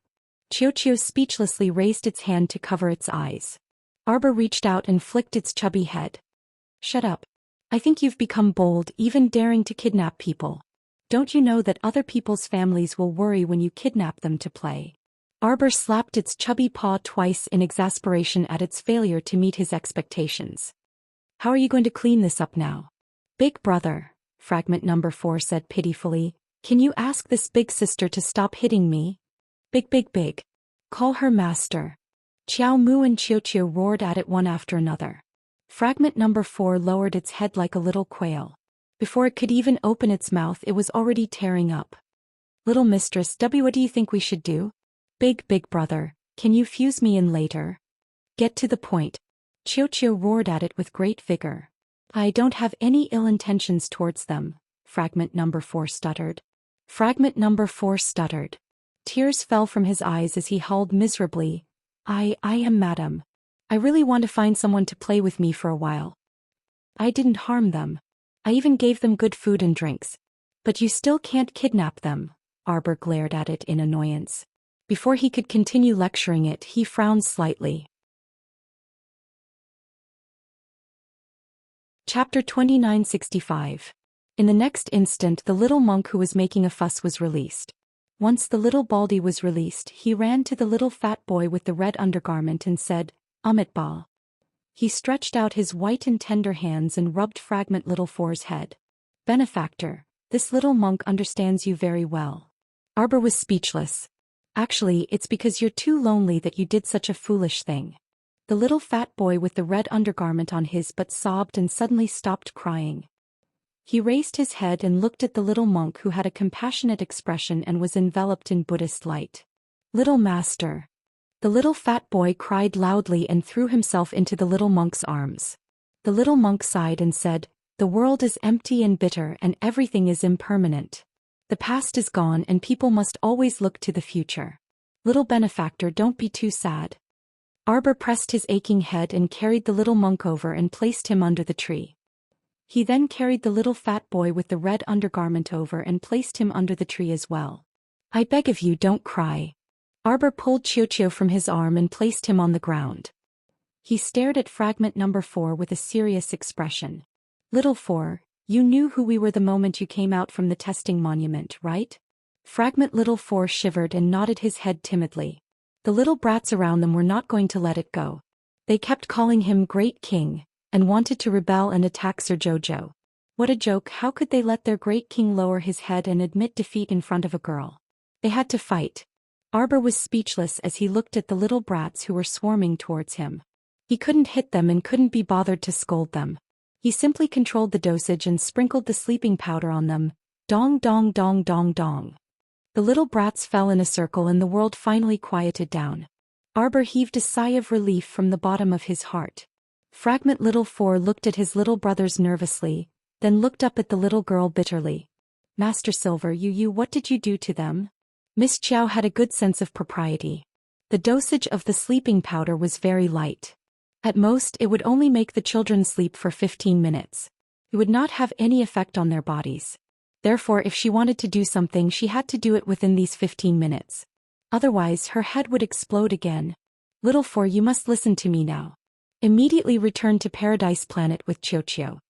Seeing that the chubby kid was about to cry again, Arbor pinched his chubby cheeks. No matter what you do, I will respect your decision. Since you've already gained sentience, you should have your own thoughts. But you have to think carefully. Arbor patted him on the head. If you don't return to your original body, you'll always be like this. You'll never grow up again. Without this fragment, Little Four was only missing a small part to him. His growth would be slower in the future. But this seed fragment, it would forever remain in the form of a child. It would be impossible for it to grow for thousands of years. Fragment Little Four sobbed and said pitifully, I didn't think that I won't come back. I just want to play for a while more. After being accidentally sealed in the test monument in the middle of nowhere, Little Four had always wanted to come out. Chapter 2966. Once it escaped, its little mentality was that it didn't want to be fused with Big Brother so quickly. He really wanted to chase back the hundreds of years of time that had been sealed, and then find someone to play with it for a few days. Ooh, it was that simple. Arbor picked him up and flicked his little head.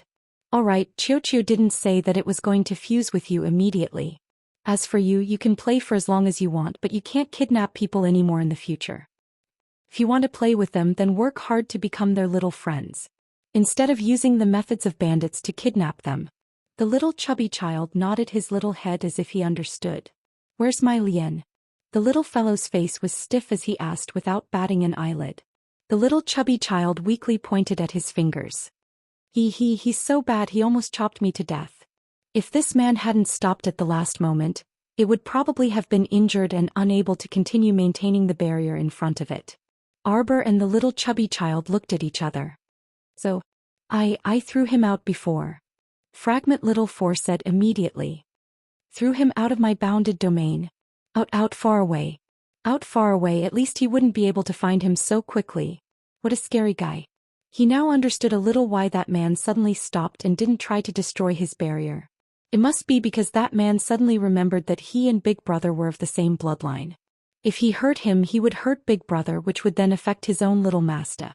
That terrifying man had only let him go for the sake of his little mistress. Arbor really wanted to smack this little fellow's butt, but he gritted his teeth and held it in. At the side, Chio didn't care so much and directly pulled out a vine and smacked the little chubby child's butt. He snorted and said, "You're not too stupid. You guessed correctly. Crown Prince didn't attack you for Master's sake. Otherwise, with your small body, do you think you can withstand 3 moves from others? Hurry and return to Paradise Planet with me. Don't cause trouble for Master anymore. Master still has to clean up this mess for you. You're really worrying people to death. After a few hundred years, you've grown old but not wise. Why are you so foolish?" The sapling activated its nagging mode and stretched out a branch to grab Fragment Little Four, pulling him back to Paradise Planet. Another branch stretched out and wrapped around the little monk's waist without warning, causing the little monk's mumbling of, "This little monk can walk on his own," to disappear into the air. Arbor pressed his small head with a headache and glanced at the bear cubs lying on the ground. With a wave of his hand, he led the group of children out of the barrier and back into the alley. She flicked a pebble from her fingertips and it landed on the wall with a paw sound. Then she disappeared without a trace. Very quickly, the alley was filled with students from the royal school. The leader of the group was Wu Huanxiu, the beautiful princess. She saw a dozen children lying in the alley and couldn't help but cry out in surprise, "It's the children. Come and see. Is he your child?" His voice was like a candle that had been lit, instantly attracting all the citizens in the city. Meanwhile, the little stoic had already gone far away. Following the sapling's guidance, she chased in the direction of Mo Lien's aura. Just as she came out from behind the alley, she narrowly bumped into a coarse woman with a fierce-looking face. "I'm going to sleep, it's too late." Chapter 2967. The woman scowled and was about to curse, but when she looked up and saw her, it was as if she had suddenly seen a ghost. She hastily lowered her head and shrunk her neck as she walked towards the side door. When the woman stealthily walked to the door and closed it, she didn't forget to sneak a glance at Arbor. She was almost scared out of her wits by what she saw. She saw that Miss Chiao really was like a ghost as she stood in front of the side door. The woman's heart almost stopped from fright when she met Chiao Mu's cold and desolate eyes through the door crack that wasn't very wide. Bang! The woman forcefully closed the door with both hands and hastily fastened the latch. Afterwards, she panted heavily for air and subconsciously raised her sleeve to wipe the cold sweat on her forehead before slowly turning around. She then widened her eyes in horror as she looked at Arbor, who was standing in front of her and staring at her expressionlessly. Bang! The woman's legs turned to jelly from fright, and she leaned against the door, almost collapsing on the ground. Barely propping herself up, the woman trembled as she leaned against the door. She looked in horror at the little stoic in front of her and stammered, Miss, trespassing into other people's homes, what are you doing? You know me? The woman hurriedly shook her head like a rattle drum. You don't know me, but you look like you've seen a ghost? Arbor's eyes revealed this meaning, but he didn't feel like speaking. However, the woman clearly wasn't a smart person like Emo Lien or Duan Yu. She simply couldn't understand the little girl's gaze. She shuddered as she moved closer to the door. She stammered, Since you miss, if there's nothing else, please leave first. Arbor glanced at her suspiciously. He looked at her several times until the woman's heart was about to leap out of her chest. Humph! The little girl pursed her lips in boredom and turned around to pass through the inner wall. This time the woman finally saw clearly. No wonder this little girl was like a ghost and silently stood behind her. It turned out that she had passed through the estate's wall. Startled, the woman hurriedly got up and ran towards the inner court. Madam. The middle-aged woman ran to the entrance of the inner courtyard and stood there, repeatedly calling inside. The door to the side room was pushed open with a creak, and a pretty maid with a round face walked out from inside. She glared at the biddy and said impatiently, Why are you shouting outside the door? Don't you know that Madam is busy? This old servant has something important to report to Madam. I'll have to trouble Miss Kai Hui to inform them. The round-faced panner girl Kai Hui couldn't help but sneer when she heard this. If you have something to say, just say it to me. Madam doesn't have so much free time to see a doorkeeper like you. What's with the noise? A woman with a snow-white complexion and slender fingers walked out of the house. Beside her was a muscular man with a bare upper body. The biddy blushed slightly and she promptly knelt down and saluted. Greetings, madam. This old servant has something important to report to madam. This old servant saw the crown princess just now.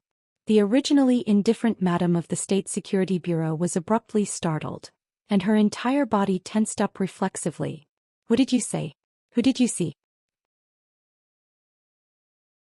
Chapter 2968. To the Crown Princess, the old woman hurriedly said. Then she glanced at Madame Goen fawningly and said with a grin, But don't worry, madam. This old servant has already sent that little crown princess away. How did you send her away? Madame Goen sized her up suspiciously. The stoic-faced crown princess wasn't that easy to send away. Madame Goen vigilantly had the man beside her use his spiritual perception to search the surroundings. After confirming that there were no strangers lurking nearby, she sighed in relief. You did very well. Madame Goen nodded. Kai Hui, give her 5 spirit coins as a tip. Yes. The old maidservant took the reward and left while thanking her profusely. She even thought to herself, Fortunately, I saw that portrait in Madame's court before. That's how I recognized this stoic-faced young crown prince consort at a glance. Speaking of which, she had only caught a glimpse of her from afar. At that time, Madame was throwing iron darts in the small court, and there was a portrait hanging on the target. Later on, she secretly asked the old woman in the same area and learned who the portrait was. Fortunately, she had a good memory. If she continued to tangle with the little stoic crown princess, who knew what would happen in the future? Perhaps it would really arouse the suspicion of this stoic-faced crown princess, and she would come in to investigate regardless. If she ruined Madame's plans because of her, Madame definitely wouldn't easily forgive her. That old woman cracked a smile and continuously tossed a spirit coin in her hand as she left with a chuckle. However, she didn't know that not long after she left, a person appeared on the treetop. Arbor knitted his small brows tightly and raised his hand to scratch his small head. In truth, she originally didn't want to meddle in this matter, but she didn't expect Xuanxuan's crow's beak really hit the nail on the head. She had worn out iron shoes in a fruitless search, only to find it without any effort. Judging from Madame Gowen's sneaky behavior, she definitely didn't do anything good. Perhaps the Qin family's fifth young master and Ming Bao were abducted by this Madame Gowen. No one knew when she came to the Wind Thunder City. Her whereabouts were quite strange. She actually managed to hide from the Crown Prince's spies outside the Wind Thunder City. Arbor didn't know that the Madam of the National Security Agency had deliberately disguised herself before setting off for the Wind Thunder City. She kept a very low profile along the way and didn't cause any commotion. The carriage she used was also very simple. She didn't even use the main entrance when she left the imperial capital. If it weren't for the old woman's guilty conscience and dodging after seeing the arbor, she wouldn't have aroused Miss Qiao's suspicion. Speaking of which, it was quite strange. Why did this Madam of the National Security Agency come to the Wind Thunder City instead of being a proper wife in the imperial capital? Did she catch fifth young Master Qin on the spur of the moment, or did she come here specially? This small courtyard was not very big, so Arbor only casually walked around the courtyard and found the fifth young master tied to the bed in a small room. If he hadn't seen it with his own eyes, Mr. Jojo wouldn't have known that the Madam of the National Security Agency had such a weird hobby. She liked to tie men up on the bed. What kind of hobby was this? Arbor glanced through the window and saw that the fifth young master's expression seemed to be in extreme pain.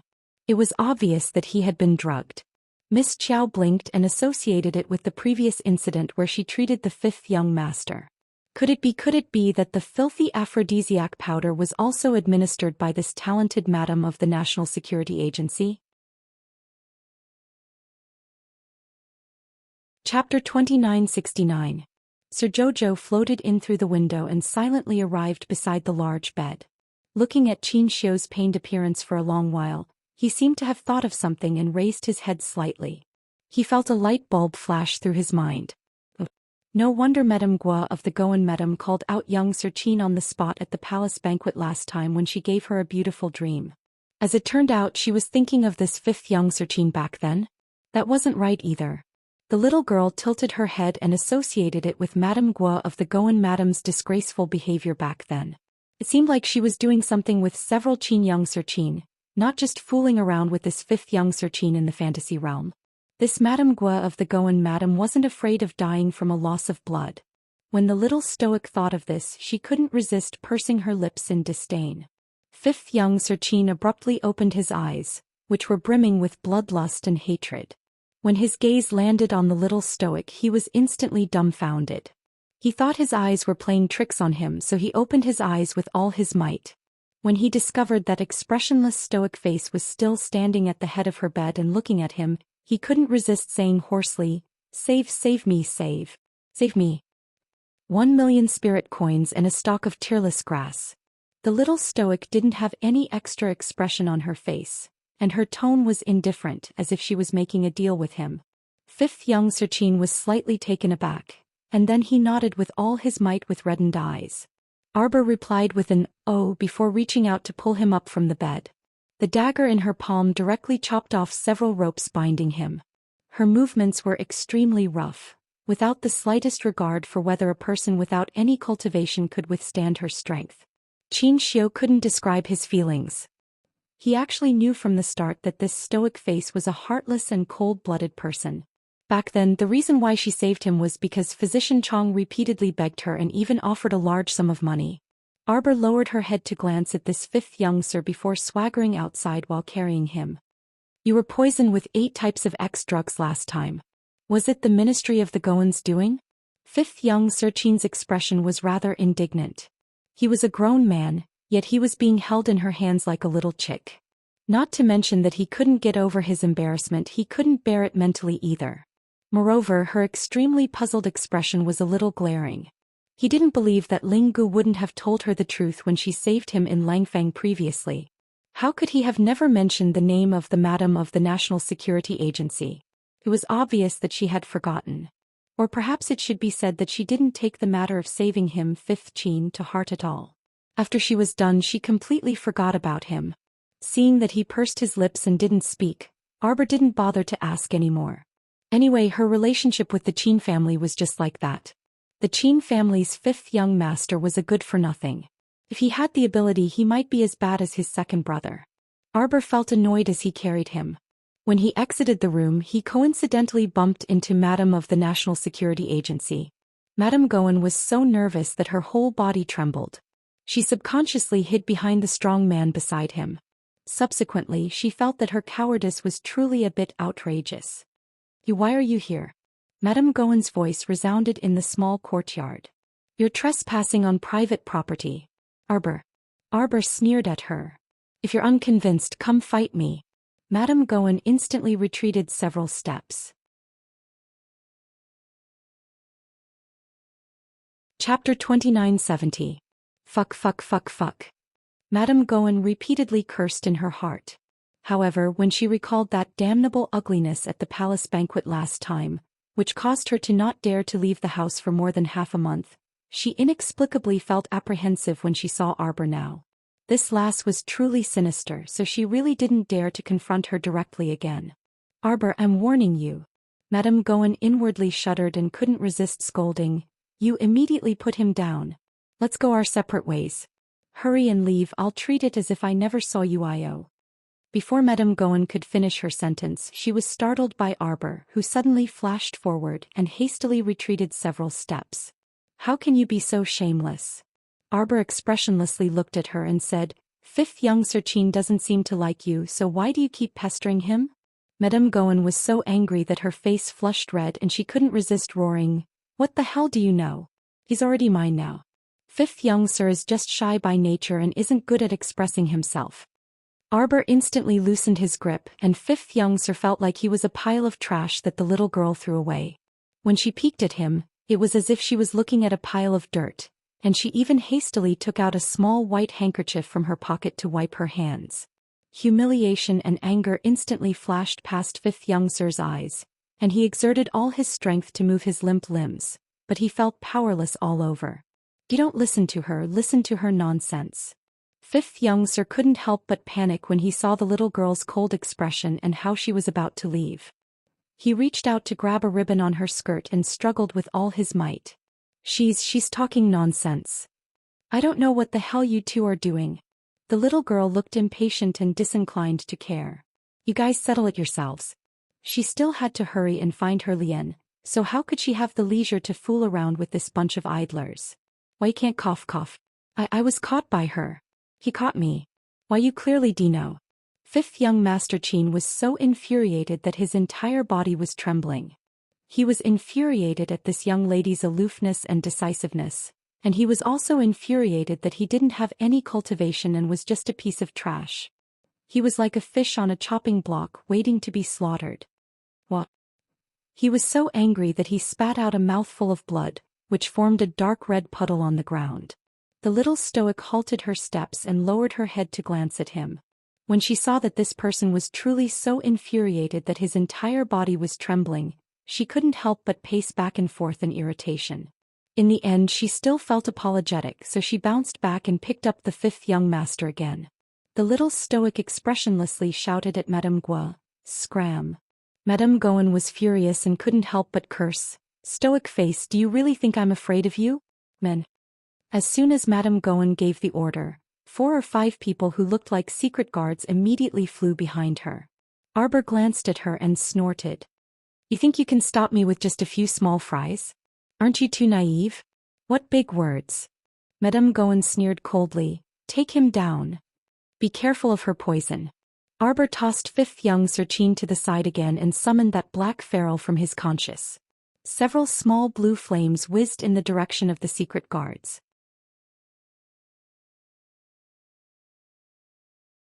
Chapter 2971. A little spiritual master dares to be so arrogant in front of us. Before she could finish her sentence, one of the blue spiritual cleansing flames burned in front of Madame Gowan.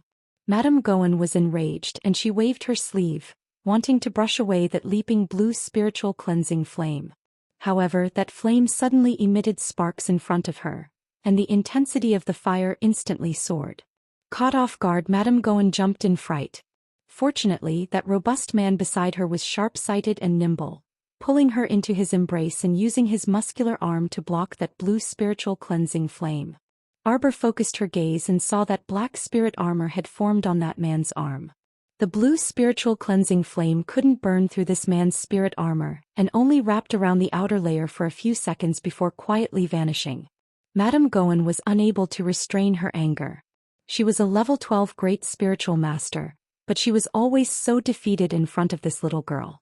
This little girl clearly looked like a low-level little spiritual master, so why did she feel like her attacks were so swift and fierce? She couldn't help but feel a bit vindictive. Her desire to kill this little girl grew stronger and stronger. She was calculating.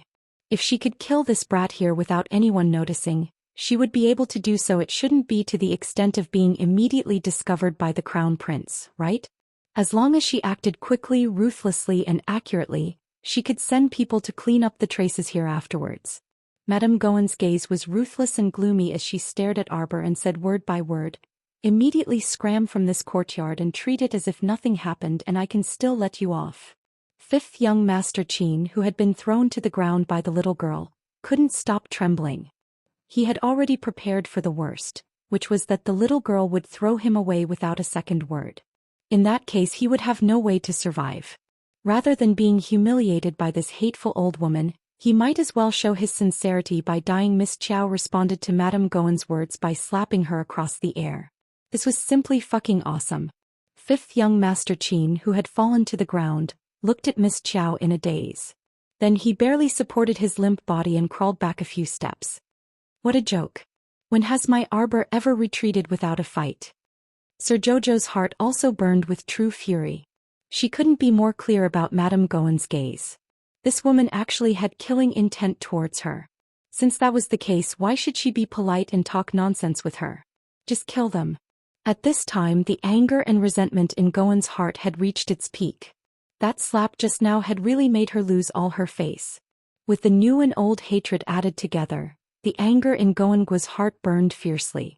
If he didn't do it, he would go all the way. He hardened his heart and shouted angrily, "What are you all standing there for? Get rid of this bitch right now." Everyone looked at each other and hesitated for a moment. They were well aware of the true identity of the little girl in front of them. Get rid of the crown princess? It felt good to make a move now, but what about after that? After the crown princess was taken care of, would things really end like this? After the crown prince lost his beloved wife, what terrible things would he do? When the time came, who would bear the consequences? One of the secret guards took a deep breath, cupped his hands and said to Madam, please reconsider. Now that His Highness the Crown Prince had the Purple Forest Guard in his hands on the surface, who knew how many forces he had in secret? Could he easily act as he pleased? If the Crown Princess lost a strand of hair, His Highness the Crown Prince probably wouldn't take things lying down. Chapter 2972. Gowan was usually a coward, but she was too angry today. She was so angry that she wanted to shed all pretense of cordiality with Arbor. Now that she was reminded by the secret guard, she also felt a little regretful. But the order had already been given. If she repeated it in 3 seconds, would she still want her face as Madame Gowan? She turned her head and glared at the secret guard in front of her fiercely and shouted angrily, "Are you not even going to listen to my orders?" There was a hint of threat in her fierce eyes. Their lives were firmly in her hands. Don't forget that when they became secret guards, they had all handed over a wisp of their life souls to her. This also meant that no matter how high these people achieved in the future and how far they could go, even if they broke through the deity realm or even reached the transcendent realm, they would still only be her servants. She held all of their lives in her hands. She wanted them to live, they would live. She wanted them to die, they would die. This was no joke. Although the secret guard's face was covered, his body stiffened slightly. Madame Gowan looked at them with a smug expression. "Why aren't you attacking?" The 5 secret guards surrounded Arbor and gritted their teeth. They could only accept the order and go forward to besiege her. Each of them summoned a large spirit beast beside them and pounced over without any explanation. Arbor's expression was calm. There was no anger. They were just serving their own masters. Since these people were working for Madame Gowan, they naturally accepted her orders immediately. However, since they chose to attack her, she was not a good-natured person. She would show mercy and let them go. Since they were standing on the opposite side, then it was either you die or you die. Arbor looked coldly at these secret guards who had summoned their spirit beasts and rushed forward. She muttered, "Rustle, rustle." The soil under her feet immediately rolled up. For a moment the ground that was originally paved with bricks bulged up. With that, a giant pincer suddenly emerged from the ground and snapped the neck of one of the spirit beasts. The secret guard who was closely related to this spirit beast did not understand what was going on at that time. He felt a surge of pain in his consciousness and spat out a mouthful of blood. His complexion also withered. Everyone's hearts were filled with shock.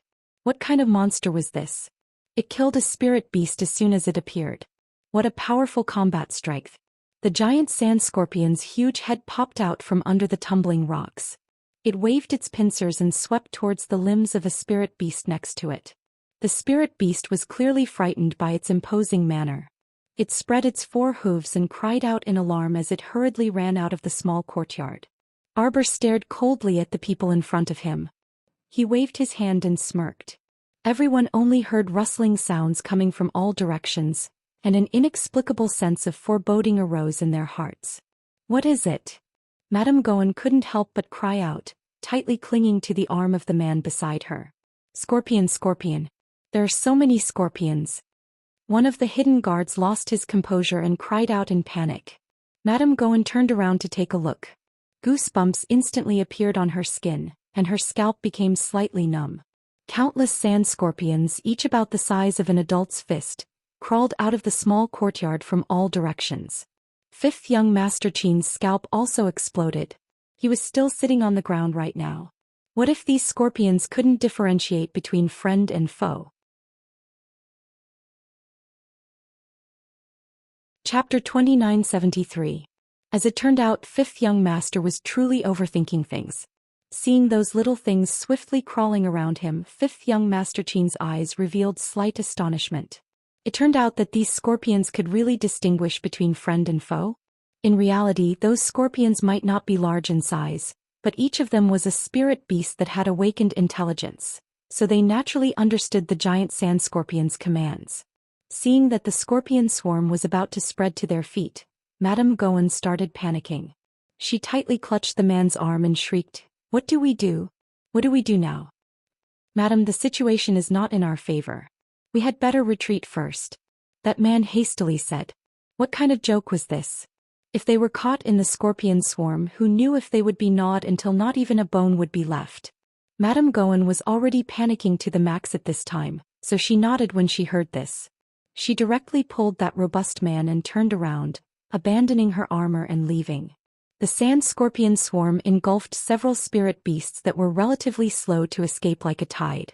After the scorpion swarm had spread, only a few spirit beast skulls were left on the ground. Miss Chiao stood in the middle of the scorpion swarm, looking indifferently at Madame Gowan, who had escaped in a crooked manner and had to activate several teleportation talismans in succession before finally escaping the scorpion swarm's encirclement. A cold glint flitted across her eyes. At this time, Madame Gowan was wiping her cold sweat as she heaved a sigh of relief while repeatedly panting. Thankfully, these things weren't too fast. They didn't catch up. The robust man nodded. Suddenly, his gaze fixed on the back of her neck and he said in a slightly trembling voice, "Madam, don't move." Madame Gowan glanced at him in confusion. Seeing that his gaze was fixed on her, she couldn't help throwing him a coquettish glance. "Idiot, what are you staring at me for?" Madame Gowan glanced at her figure narcissistically, and she suddenly caught a glimpse of a small black snake from the corner of her eye. She turned around in horror. The little black snake, which had been lying softly on the back of her collar, suddenly raised its head and tried to bite her nose. Ugh! Madame Gowan let out an extremely tragic shriek. Far away in the small courtyard, Fifth Young Master Chin couldn't help but shudder slightly. The old woman's scream was too tragic. It was as if she had been stung by a bee's tail. Her scream was earth-shattering. Qiao Mu fished out some medicinal powder and sprinkled it among the small scorpions. Those scorpions seemed to be overjoyed and they all swarmed forward, crawling in and out around Qiao Mu in layers. Fifth Young Sir Chin couldn't help shuddering, only feeling that the little lady before him was simply abnormal. Miss Qiao expressionlessly fed the little scorpions before returning them to Shaji planet. The giant sand scorpion crawled over and obediently lay down beside Arbor. The scorpion's head, which should have been very ferocious, now seemed to be engraved with the word obedient. When fifth young Master Qin saw this scene, he couldn't help but raise his head again to glance at Arbor. Arbor happened to look in his direction and muttered, "Troublesome." He took a few steps forward and threw a bottle of liquid medicine on him. Fifth young master spent a lot of effort, but he still couldn't pull the cork off that bottle of liquid medicine. It was truly because he had been on tenterhooks for most of the night after Madame Goen brought him here, and he was mentally and physically exhausted.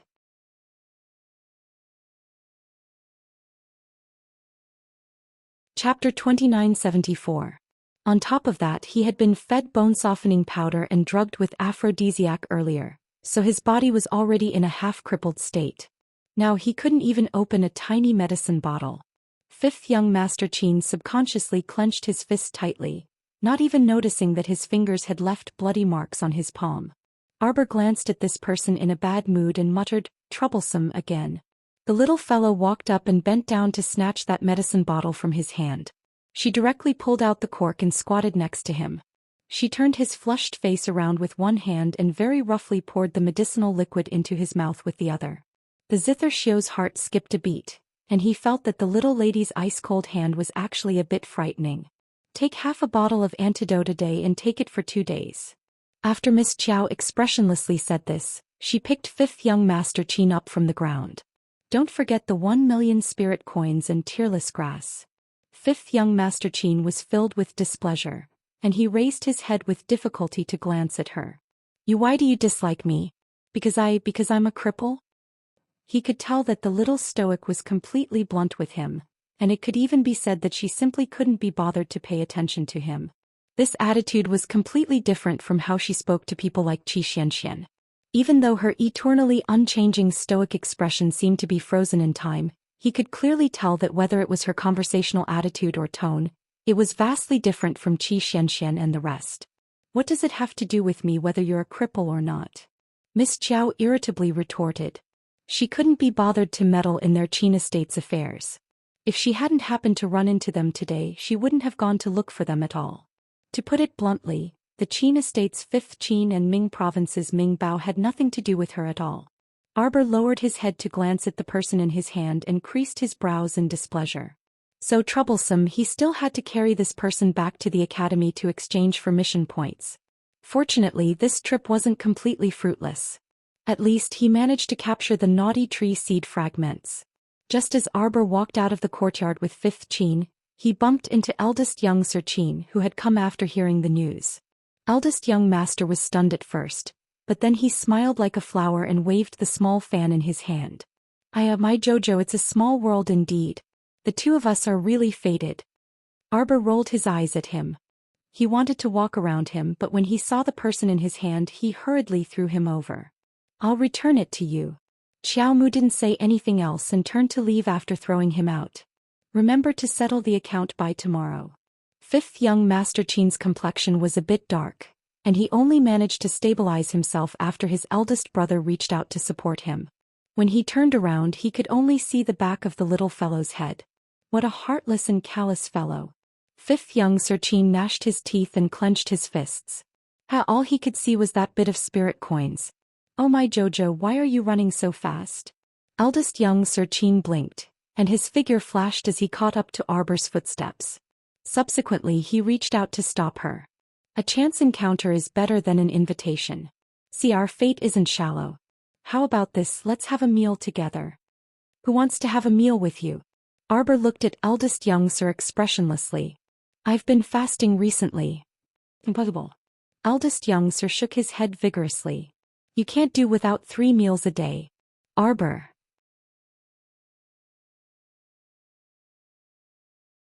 Chapter 2975. This person in front of her was really asking for a beating. Madame Jojo felt an itch in her little hands. As though he had seen through her intentions, eldest young Master Qin deliberately took a few steps forward and grinned in front of Arbor. "Jojo, look. In any case, we're from the same star domain. Don't keep pushing me away like this." Humph. Arbor couldn't be bothered to say anything more to him and slid past him. Unexpectedly, she moved quickly, but this guy Qin Xian was even faster. No matter how she moved, he was like a hot potato that stuck to her hand and couldn't be shaken off. No matter how much she tried to get away from him, he always stayed by her side. The little fellow could see his grinning face when she turned around, and she couldn't resist swinging her little hand at his head. "What are you doing?" Arbor angrily threw a punch, but eldest young Master Qin hastily reached out to block it. "Jojo, you saved our family's old fifth," eldest young Master Qin said with a smile. "I have to show some appreciation, right?" "No need for appreciation." Miss Chiao waved her small hand. "Just settle the consultation fee you owe me as soon as possible." Eldest young Master Qin silently twitched his mouth, and he turned to look at his pale-faced fifth brother. "Jojo, look at Shio's current condition. It's not good. You can't leave him to die. Let's find a place to sit down and have a meal first, then you can treat him properly." Eldest young Master Qin grinned and winked. "Don't worry. I won't shortchange you for a single cent of the consultation fee." Arbor glared at him when she saw that this person refused to let go and had a rascal expression that said, "I won't let you go until you treat my fifth brother." Eldest young Master Qin smiled fawningly at her. "Dodo, let's go."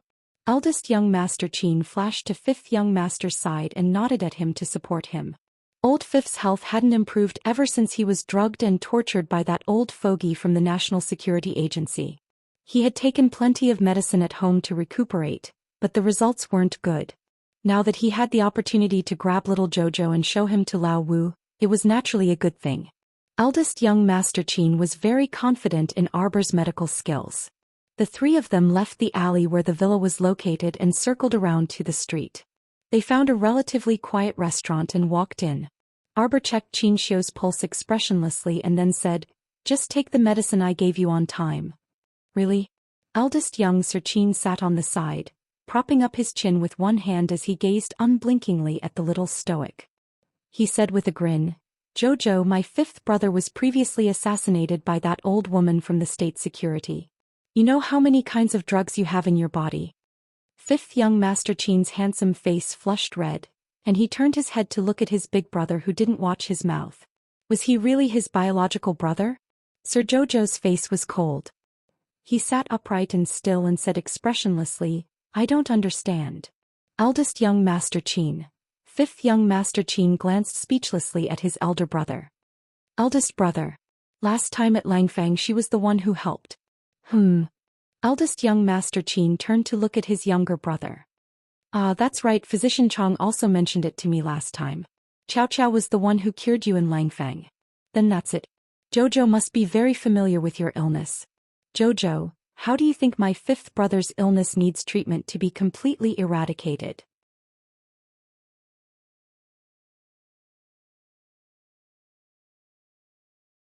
Chapter 2976. Arbor glared at him impatiently. "Why are you so long-winded?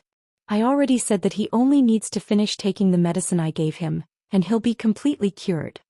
Why did he have to ask the same question again and again? He was simply trying to find a topic to talk about. The little fellow felt that her saliva was about to dry up from explaining to this person. It was incredibly annoying. She picked up a cup of tea and took a sip before continuing expressionlessly, "The messy medicinal powder in your younger brother's body has already been neutralized, so it won't cause him any major harm in the future. On the other hand, his internal organs have accumulated quite a bit of cold, heat and evil qi. It hasn't been accumulated for a long time. He should take more licorice and other things and train his body. He shouldn't look so weak that he'll be blown away by a gust of wind. Bones and muscles can all be trained. Even if he's just a mortal, it's essential to strengthen the body. If he's this weak, it'll be difficult for him to even leave behind a descendant. Could it be that he wants to be an embroidered pillow that looks good on the outside but is useless?" A cough, cough, cough, cough. Eldest young Sir Qin choked on his tea and lowered his head to cough violently several times. On the other hand, fifth young Sir Qin, who was sitting on the side, was alternately stifled and agitated by Arbor's words. His pair of beautiful moist eyes stared fixedly at Arbor, so angry that he was speechless. Not only was this young lady savage, but she also had a venomous tongue. She spoke for half a day and insulted him from beginning to end. One moment she said he was weak and the next moment she said he was an embroidered pillow. She was openly and covertly insulting him. Also, she was a young lady, yet she talked about a man's descendant with an expressionless face. Didn't she think it was too much? Arbor glanced indifferently at the fifth young sir and took out a small box the size of a ring from his pocket. He pushed it in front of the fifth young sir and turned to ask the eldest young sir, "Do you have white maple in your family other than tearless grass? Take out some if you have it. This walnut pill isn't for sale to the outside world." The little stoic said expressionlessly, "It can nourish the blood, nourish the marrow and strengthen the muscles and bones. It's suitable for you." In the end she still wanted him to nourish his body. Was he that weak in her eyes? The fifth young master was so angry that he was speechless. Eldest young master's mouth twitched. He took out several herbs from his inner world and placed them in front of Arbor. The little stoic reached out to take them and unceremoniously accepted them all. She glanced at eldest young master and felt that she had taken many things from him. Then she kindly asked fifth young master, "Do you want the dragon tendon bone repairing pill?" The fifth young master was enraged. From on the side, eldest young Sir Chin couldn't help but cover his face. My God, his gentle and elegant fifth brother was actually angered by a little girl to the point of spouting such malicious words. There was really no one else like him. Humph. The little stoic snorted coldly and then stood up to stride away. The eldest young master hurriedly stood up as well. He stopped the little girl and said with a smile, "Jojo, let's eat before you leave. Don't be angry. Things haven't been going well for our fifth brother recently and he's not in a good mood."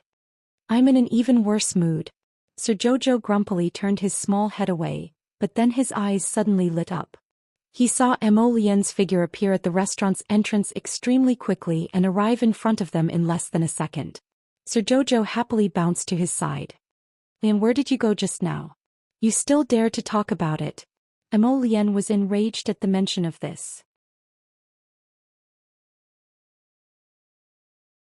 Chapter 2977. That fragment little four was truly a good for nothing. Not only did he throw him out of the boundary, but he was also thoughtless enough to directly throw him out of Wind Thunder City. Fuck. He made him run all the way back and even wasted some time. Arbor raised his hand to touch his handsome face that was somewhat frozen from the cold wind the entire way. Seeing his dark face, he couldn't help but ask curiously, "Where did little four throw you to?" "Outside the city." Arbor blinked. "Don't worry, I'll take care of it for you." Mo Lien nodded, feeling a bit angry when she thought of that swindler. "Greetings to the Crown Prince." As soon as Mo Lien turned around, she met Qin Xian's spurious gaze, and she immediately became displeased. Why was this guy here? It couldn't be that he harbored some unrealistic thoughts about his wifey, right? Mo Lien reflexively grasped Arbor's small hand tightly. She looked at Qin Xian and Qin Xiu with a cold face, then her gaze paused on Qin Xiu and she asked in surprise, "Jojo, you found fifth Qin?" "That's right." Arbor nodded his small head. "I found him by chance not long after we came out of the boundary." Mo Lien recalled Qi Xuanxuan's previous words and felt that her Qiao was indeed an extremely lucky person. "Jojo, then you can go to the mission center to exchange your points after we return." Mo Lien grasped his small hand. "Let's go back to the academy." Since they found him, there was naturally no need to stay in the inner city. Fifth young Master Qin pursed his lips and didn't say anything, but his gaze swept over Mo Lien very coldly. As expected, in these people's eyes he, a good-for-nothing, was merely an item needed to provide mission points. The little stoic was greedy and sharp-tongued, but most importantly she was vain. Looking at it now, this stoic face's taste wasn't that great. She probably followed the crown prince because of his noble status and wanted to curry favor with him. The little stoic was disinclined to care about what fifth young Master Qin was thinking. Her husband pulled her small hand and the two of them walked towards the staircase. Qin Xian sighed and looked at the backs of the two people as they left. His gaze was somewhat complicated. "I want to eat wontons." Mo Lien lowered her head and smiled at her. "I'll cook it for you when we get back." Sir Jojo nodded. Suddenly he thought of something and asked, "By the way, did that holy son Mi Yen say when he will set off for the secret realm?" 3 days later. Mo Lien smiled. "Do you want to fuse with the fragment little four?" Arbor shook his head. "Let little four play for a while. Whether it wants to merge with Chiu Chiu or not, it's up to it." Mo Lien raised her hand and stroked her little head. "The Sun Moon Temple is near the Red River Canyon. We have to take the water route to get there. Just the Du Chunjiang alone will take about a day's journey. Flying is naturally prohibited above the Du Chunjiang. Arbor immediately looked at him curiously and asked, "Why is it prohibited from flying?" Emolian shook his head. "I don't know. It's been like this for years. Some people also say that it's because there are immortals in the river with boundless magic power living under the water. If cultivators who pass by dare to use their spiritual power to forcefully ascend into the air, they will be destroyed without a trace." Arbor curiously followed Emolian out of the restaurant, and the two of them headed for the Royal Academy. Before they could walk 2 steps, Arbor suddenly stopped and shouted, "Oh no, I forgot to bring my points back." "What points?" "Wait for me." Arbor's figure flashed and he once again returned to that small restaurant. Chapter 2978. In less than a few seconds, Arbor ran out with a person in her arms, and our dear Qin Xian chased after her, both amused and exasperated. Jojo, you can't be like this." Eldest young Sir Qin wordlessly followed after her and reached out to rescue 5th young Sir Qin, whose complexion had darkened. Prince Mo's handsome face also darkened, and he hugged the little fellow to his side while kicking 5th young Sir Qin in passing. In the blink of an eye, Qin Xian hastily pulled his younger brother back and dodged that kick. Then he glared at Prince Mo and said irritably, "Your Highness, my younger brother is only a mortal. How can he end up well after you kick him?" Sir Qiao Qiao took a step forward and said seriously, "Are you thinking of robbing our Seekong Star Battle Team's mission points?" Qin Xian was even more speechless. "No. Don't worry, you're the one who earned the points. I absolutely won't interfere. Hey, no one's fighting with you over it." Arbor nodded and extended a fair and tender small hand with a serious expression that said, "I have to bring the points back." If it weren't for the little stoic's expression being too serious, the 3 men would have thought she was joking. It turned out that this little fellow was serious. She seriously wanted to bring the points back to the academy. Emolien's eyebrows twitched and she coughed lightly and said, "Actually, 5th Qin only needs to report to the mission center after returning. There really isn't a need to trouble your dainty hand to carry him back to the academy." Lady Qiao Qiao blinked her eyes and retracted her hand. She then looked at the 3 of them with an expressionless face. Her face was serious and serious. If it weren't for his 5th brother's truly ugly expression, eldest young Sir Qin would have burst into laughter. This little thing was still so amusing. At this time, Arbor also realized that she had made a blunder, but her stoic face absolutely wouldn't let others see any trace of vexation. The next day, Linggu dragged a large cart full of spirit coins to the entrance of Donglin Garden. She instructed the servants to move boxes of spirit coins from the cart and pile them up in the courtyard. When Qiao Mu came out, she saw that the entire courtyard was piled up to the brim. The little fellow casually flipped through them and turned to look at Linggu, who was looking up at the sky. "Why did you send so many?" In terms of medicinal ingredients, eldest young Master Qin Xian had given her enough yesterday. All that was left was 1,000,000 spirit coins, so he decided to pay them off. At this time, the things piled up in her courtyard were priceless gems and jade wares, expensive calligraphy and paintings, precious lingji mushrooms and so on. There were hundreds of spirit coin chests, which added up to about 4 to 5 million spirit coins. Arbor glanced at Linggu and did not say anything. He took the 1,000,000 spirit coins and turned around to leave. "Hey, wait a moment." Linggu couldn't help but call out to her. She pointed at the other chests on the ground and said, "These are all gifted to you by my young master. I only take what I deserve." Qiao Mu threw down this sentence and entered the room by herself, not paying any more attention to him. After Linggu returned with her head drooped, she told 5th young Sir Qin everything that had happened. 5th young Sir was so angry that the veins on his forehead were throbbing. This girl was pretending in front of him. She clearly loved money, but she didn't want it when he gave it to her. 5th young Sir was fuming inside. When Linggu asked him with trepidation, "Young Sir, how should we deal with these?" 5th young Sir sneered. "Burn them all."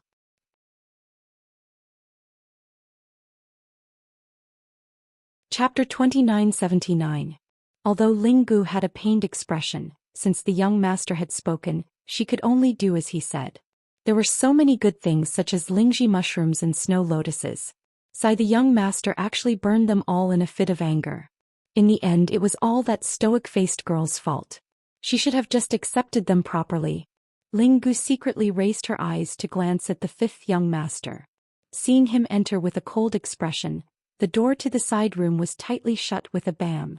At the same time, in a private residence in the inner city, Madame Gowen's ear-piercing curses could be heard. The maidservant Kai Hui pushed open the door with fear and trepidation. She was almost hit by a cup that flew straight at her. She quickly knelt on the ground and cried, Madam, please calm down. Why is it only you? Where's Kai Hui? Where did she go? I asked her to cook some bird's nest porridge. Why is she still missing? Is it because my words no longer have any effect now? Kai Hui shuddered and quickly went forward on her knees to curry favor. Madam, don't be angry. Later, Kai Hui will go to the small kitchen to take a look. Why aren't you going? Madame Gowen roared angrily. Kai Hui shuddered and didn't dare to say anything. She quickly got up from the ground and walked backward to the door. Wait, Madame Gowen coldly shouted with a gloomy expression. Yes, madam. Give me the bronze mirror over there. Madame Gowen said again with a gloomy expression, unwilling to give up. Just now, she had already taken several kinds of pills to restore her appearance. Thinking about it, it should have taken effect by now. Kai Hui shuddered and quickly advised softly, Madam, it's better for you to recuperate peacefully now. Give it to me. Madame Gowen's expression instantly changed, as if she was very dissatisfied with Kai Hui for daring to refute her to her face. Kai Hui quickly crawled over, took out a bronze mirror and handed it to Madame Gowen. Madame Gowen took a deep breath and looked at herself in the bronze mirror. She almost fainted from what she saw. His originally tender and fair face was now darker than charcoal, as if he had been roasted in a furnace for several days. It was so dark that it was almost comical. He also had a big red nose with a black malignant tumor growing on the tip of his nose. It was as big as half a finger and was extremely conspicuous. Madame Gowen was so angry that she threw the bronze mirror to the ground and threw everything around her that could be thrown. She couldn't believe that even after her emergency treatment, her face was still affected by the poison. That damned little black snake. Of all the places it could bite, it actually bit her nose. Arbor, I'm going to kill you, Arbor. Arbor. Mrs. Gowen screamed as she fell and hit the ground. Her hatred for Arbor had reached its peak. Kai Hui didn't dare to be rash. She stood to the side timidly, not daring to say anything. What are you waiting for? Invite the best alchemists and alchemists in the city. She wanted to treat her face. How was she going to go out and meet people with such a dark and poisoned face? Yes. Kai Hui hurriedly got up from the ground and rushed out of the door. The current madam was really too scary. She could explode in anger at any time and vent the depression in her heart on any little girl. She didn't want to become that unlucky cannon fodder.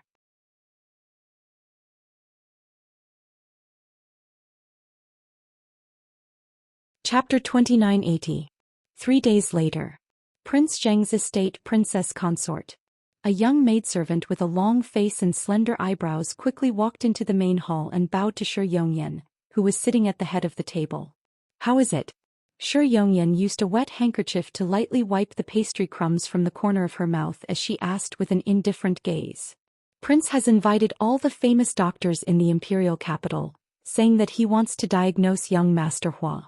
That maidservant cleverly moved forward and lowered her voice to speak to Shi Yongyan. All the famous doctors are helpless. Shi Yongyan sneered indifferently and gently put down the teacup in her hand. She stood up and said, Let's go to the Hua courtyard to take a look at second young master's condition. A moment later, Shi Yongyan had just stepped into the Hua courtyard with her maidservant Fu, when they heard loud cries from inside, mixed with Su Shihua's father's angry yell. Kong, are you just going to watch someone beat your younger brother like this? Who exactly is your biological brother? Don't you feel distressed seeing Hua in such a half-dead state? No. Bring father into the palace immediately. I want to see his majesty. I want to explain this situation to his majesty. Su Shihua's father cursed. Why can he do whatever he wants just because he's the crown prince? How can he beat my Hua into such a state? My Hua. Shi Yongyan's eyes revealed traces of mockery. This family was truly too amusing. There was actually such a brainless fellow who wanted to enter the palace to reason with his majesty? Father. Mo Shikong's tired voice came from inside the room. Shi Yongyan had someone push open the door forcefully. She strode in with her head held high and her back ramrod straight. Prince, You wouldn't be so muddle-headed as to listen to your father's words and bring him into the palace to see His Majesty and plan to complain about His Highness the Crown Prince, right?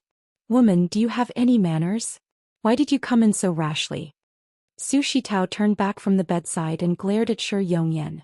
She had never been on good terms with her sister-in-law. Ever since she, her parents, and her second brother came to the Jing Palace, she felt that she was under her sister-in-law's control. She even had to look at her sister-in-law's face when it came to food, clothing, and other necessities. This made her feel very unhappy every time. Mo Shikong looked at his wife unhappily. Yongyan, what kind of attitude is this? Your Highness, honest words are unpleasant to the ear and beneficial to your actions. Please don't think that this concubine's words are unpleasant to hear. Shi Yongyan couldn't help but sneer. If you insist on doing things your own way and insist on bringing father-in-law to the palace to complain, then you'll have no choice but to do so. I'm afraid that you will soon be implicated by your short-sighted father. What kind of person was His Majesty? How could His Majesty be in the mood to listen to you? Moreover, His Highness the Crown Prince was His Majesty's biological son, his biological son. What kind of father would not help his own son and even side with outsiders like them? So what if Su Shihua is dead? Could it be that their Zheng Palace was going to risk their lives against His Highness the Crown Prince for a mere Su Shihua? Wasn't this a joke? Shi Yongyan's gaze coldly stared at Su Shitao. Younger sister Tao, this matter was completely caused by you. You should properly reflect on yourself. You must not be so willful in the future. Su Shitao's eyes were red with anger. He stomped his feet and shouted, "Eldest brother." Mo Shikong also stared at Shi Yongyan with an unhappy expression. He discovered that she seemed to have changed into a different person today. Her words were blunt and very impolite, making him somewhat embarrassed in front of his parents and younger sister.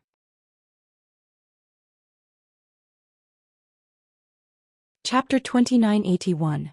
Shi Yongyan sighed and bowed to Mo Shikong. She said faintly, "Your Highness, please don't mind this concubine's words. Honest words are unpleasant to the ear. This concubine is completely thinking for the sake of your Highness. If today your Highness brought father-in-law into the palace to complain to His Majesty, how do you think His Majesty will deal with this matter?" Mo Shikong pursed his lips and didn't speak. Although he didn't speak, his heart was clearer than anyone else. His Majesty certainly wouldn't say anything. His Majesty secretly loved his son so much that he even gave such an important elite force like the Emperor's Shadow Guards to the Crown Prince. This was the difference between close and distant relatives. No matter how much Mo Shikong sacrificed and did in His Majesty's heart, he was different from Mo Lien. Your Highness, we can only use medicine to protect young Master Hua's heart for the time being, and then find a way to help him recuperate. An old doctor who took Su Shihua's pulse said. He injured his natal meridians and his skin was severely burned by the fire. No one can guarantee whether he can wake up or not. Mo Shikong's face was very ugly. In fact, the words of these old doctors were basically the same as what the old doctors of the Imperial Academy said. This meant that Su Shihua himself couldn't possibly recover to his original state. After all, if it was him, Mo Shikong, who spat out that golden dragon fire, even he might not be able to completely withstand it, let alone Su Shihua, who was extremely arrogant at such a young age. Su Shihua had always thought that his own cultivation was considered outstanding among his peers. Qiao Mu had surpassed him and even defeated him effortlessly, making him feel emotionally and physically that he couldn't accept it at all.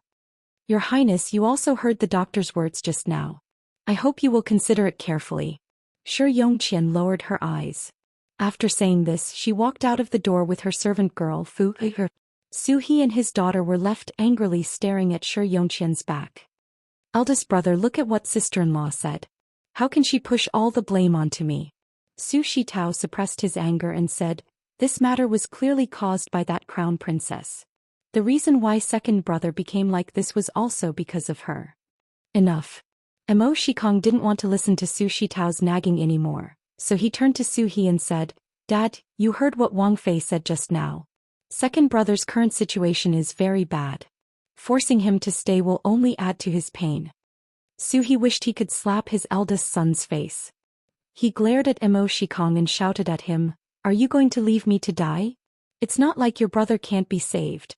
You want to give up the treatment? Father. Mo Shikong knew that with his second brother's current state, his father and the others would definitely cry, make a fuss and threaten to hang themselves, causing the entire Jing mansion to have no peaceful days. His heart was stifled, but he still said, "Father, I don't want to give up either, but the problem is that it's useless even if I don't give up." Second brother's injuries have already spread to his entire body, and all his internal organs have been damaged. When Su Shihua's mother Liang Shi heard this, she started sobbing softly. The more Su He listened to the crying, the more annoyed he became. He shouted at him, "Shut up. In any case, you must do your best to save Huar.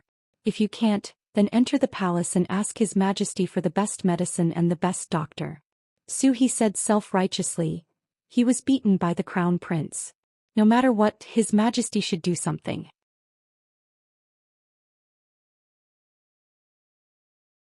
Chapter 2982. When Shi Yongyan received the news, she was almost angered into laughter by this naive eunuch's strange words. She really had the face to force her husband to go to the imperial palace to ask for a pharmacist and medicinal herbs? Could it be that the great emperor really didn't know that this had happened? The great emperor's spies were all over the divine continent. His Highness the Crown Prince had almost beaten Mo Shikong, this good-for-nothing younger brother of his, to death. How could the great emperor not know? The great emperor still hadn't said anything. What did that mean? That meant that he didn't want to care at all. It was hard for this Su He to keep saying that he wanted to go to the great emperor to complain.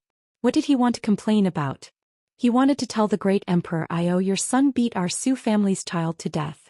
It was simply ridiculous and brainless to the extreme. In front of Shi Yongyan stood two men in black who didn't speak with their hands hanging down. "Go," Shi Yongyan said faintly and put the porcelain cup in her hand on the table.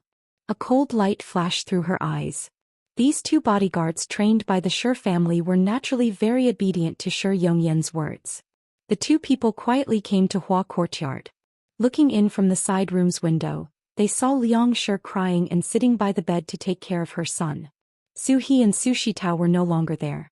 Jing Wang should also be in the study at this time. One of them shot out spiritual power from his finger and pointed at Liang Shi, this ordinary person. Soon they floated in through the window and saw Su Shihua lying on the bed like a charcoal on the verge of death. The two of them looked at each other and then one of them nodded slightly at the other.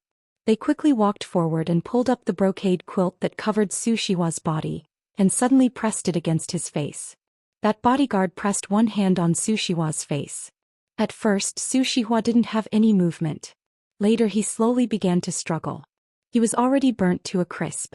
His breathing was faint and intermittent. If it wasn't for the doctors forcibly using medicine to keep him alive, he would have already died. At this time, with the brocade quilt on his face, he couldn't even breathe. Su Shihua struggled in the man's hands for less than a minute before he was completely powerless. After another 2 minutes, the Shi family's guard realized that his subordinate was completely motionless. Only then did he slowly loosen his grip and place 2 fingers on Su Shihua's neck to test him. He then turned around and nodded at the other guard. Not long after the two returned to report, before noon, Mo Shikong angrily came to Jing Yuan with a manservant called Xiao Bao to find her. As soon as Mo Shikong entered the room, he kicked the coffee table next to him and shouted angrily, "Shi Yongyan, did you do that to Hua?" Shi Yongyan looked at the man in front of her coldly. Princess Consort Jing was originally an average-looking person. In addition, her forehead was narrow and slightly sunken. Her nose was sharp and narrow, but her mouth was quite big. She was born with a mean and ungrateful appearance.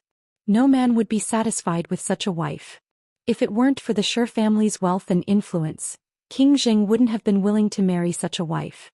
In the 3 years since the couple got married, they had always treated each other with respect. This was the first time the couple had met each other with red faces and thick necks. Mo Shikong looked at the woman's face in front of him and a trace of irritation and disgust flashed through his eyes. "Shi Yongyan, do you have no brain? Am I brainless, or is Wang Yi indecisive and doesn't know his limits?"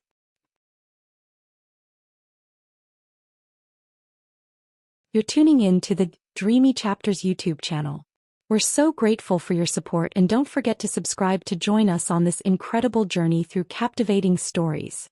Your generosity through donations truly makes a world of difference. as it's the primary source of revenue that allows me to expand and enhance this channel for you. Thank you from the bottom of my heart for being a part of this adventure.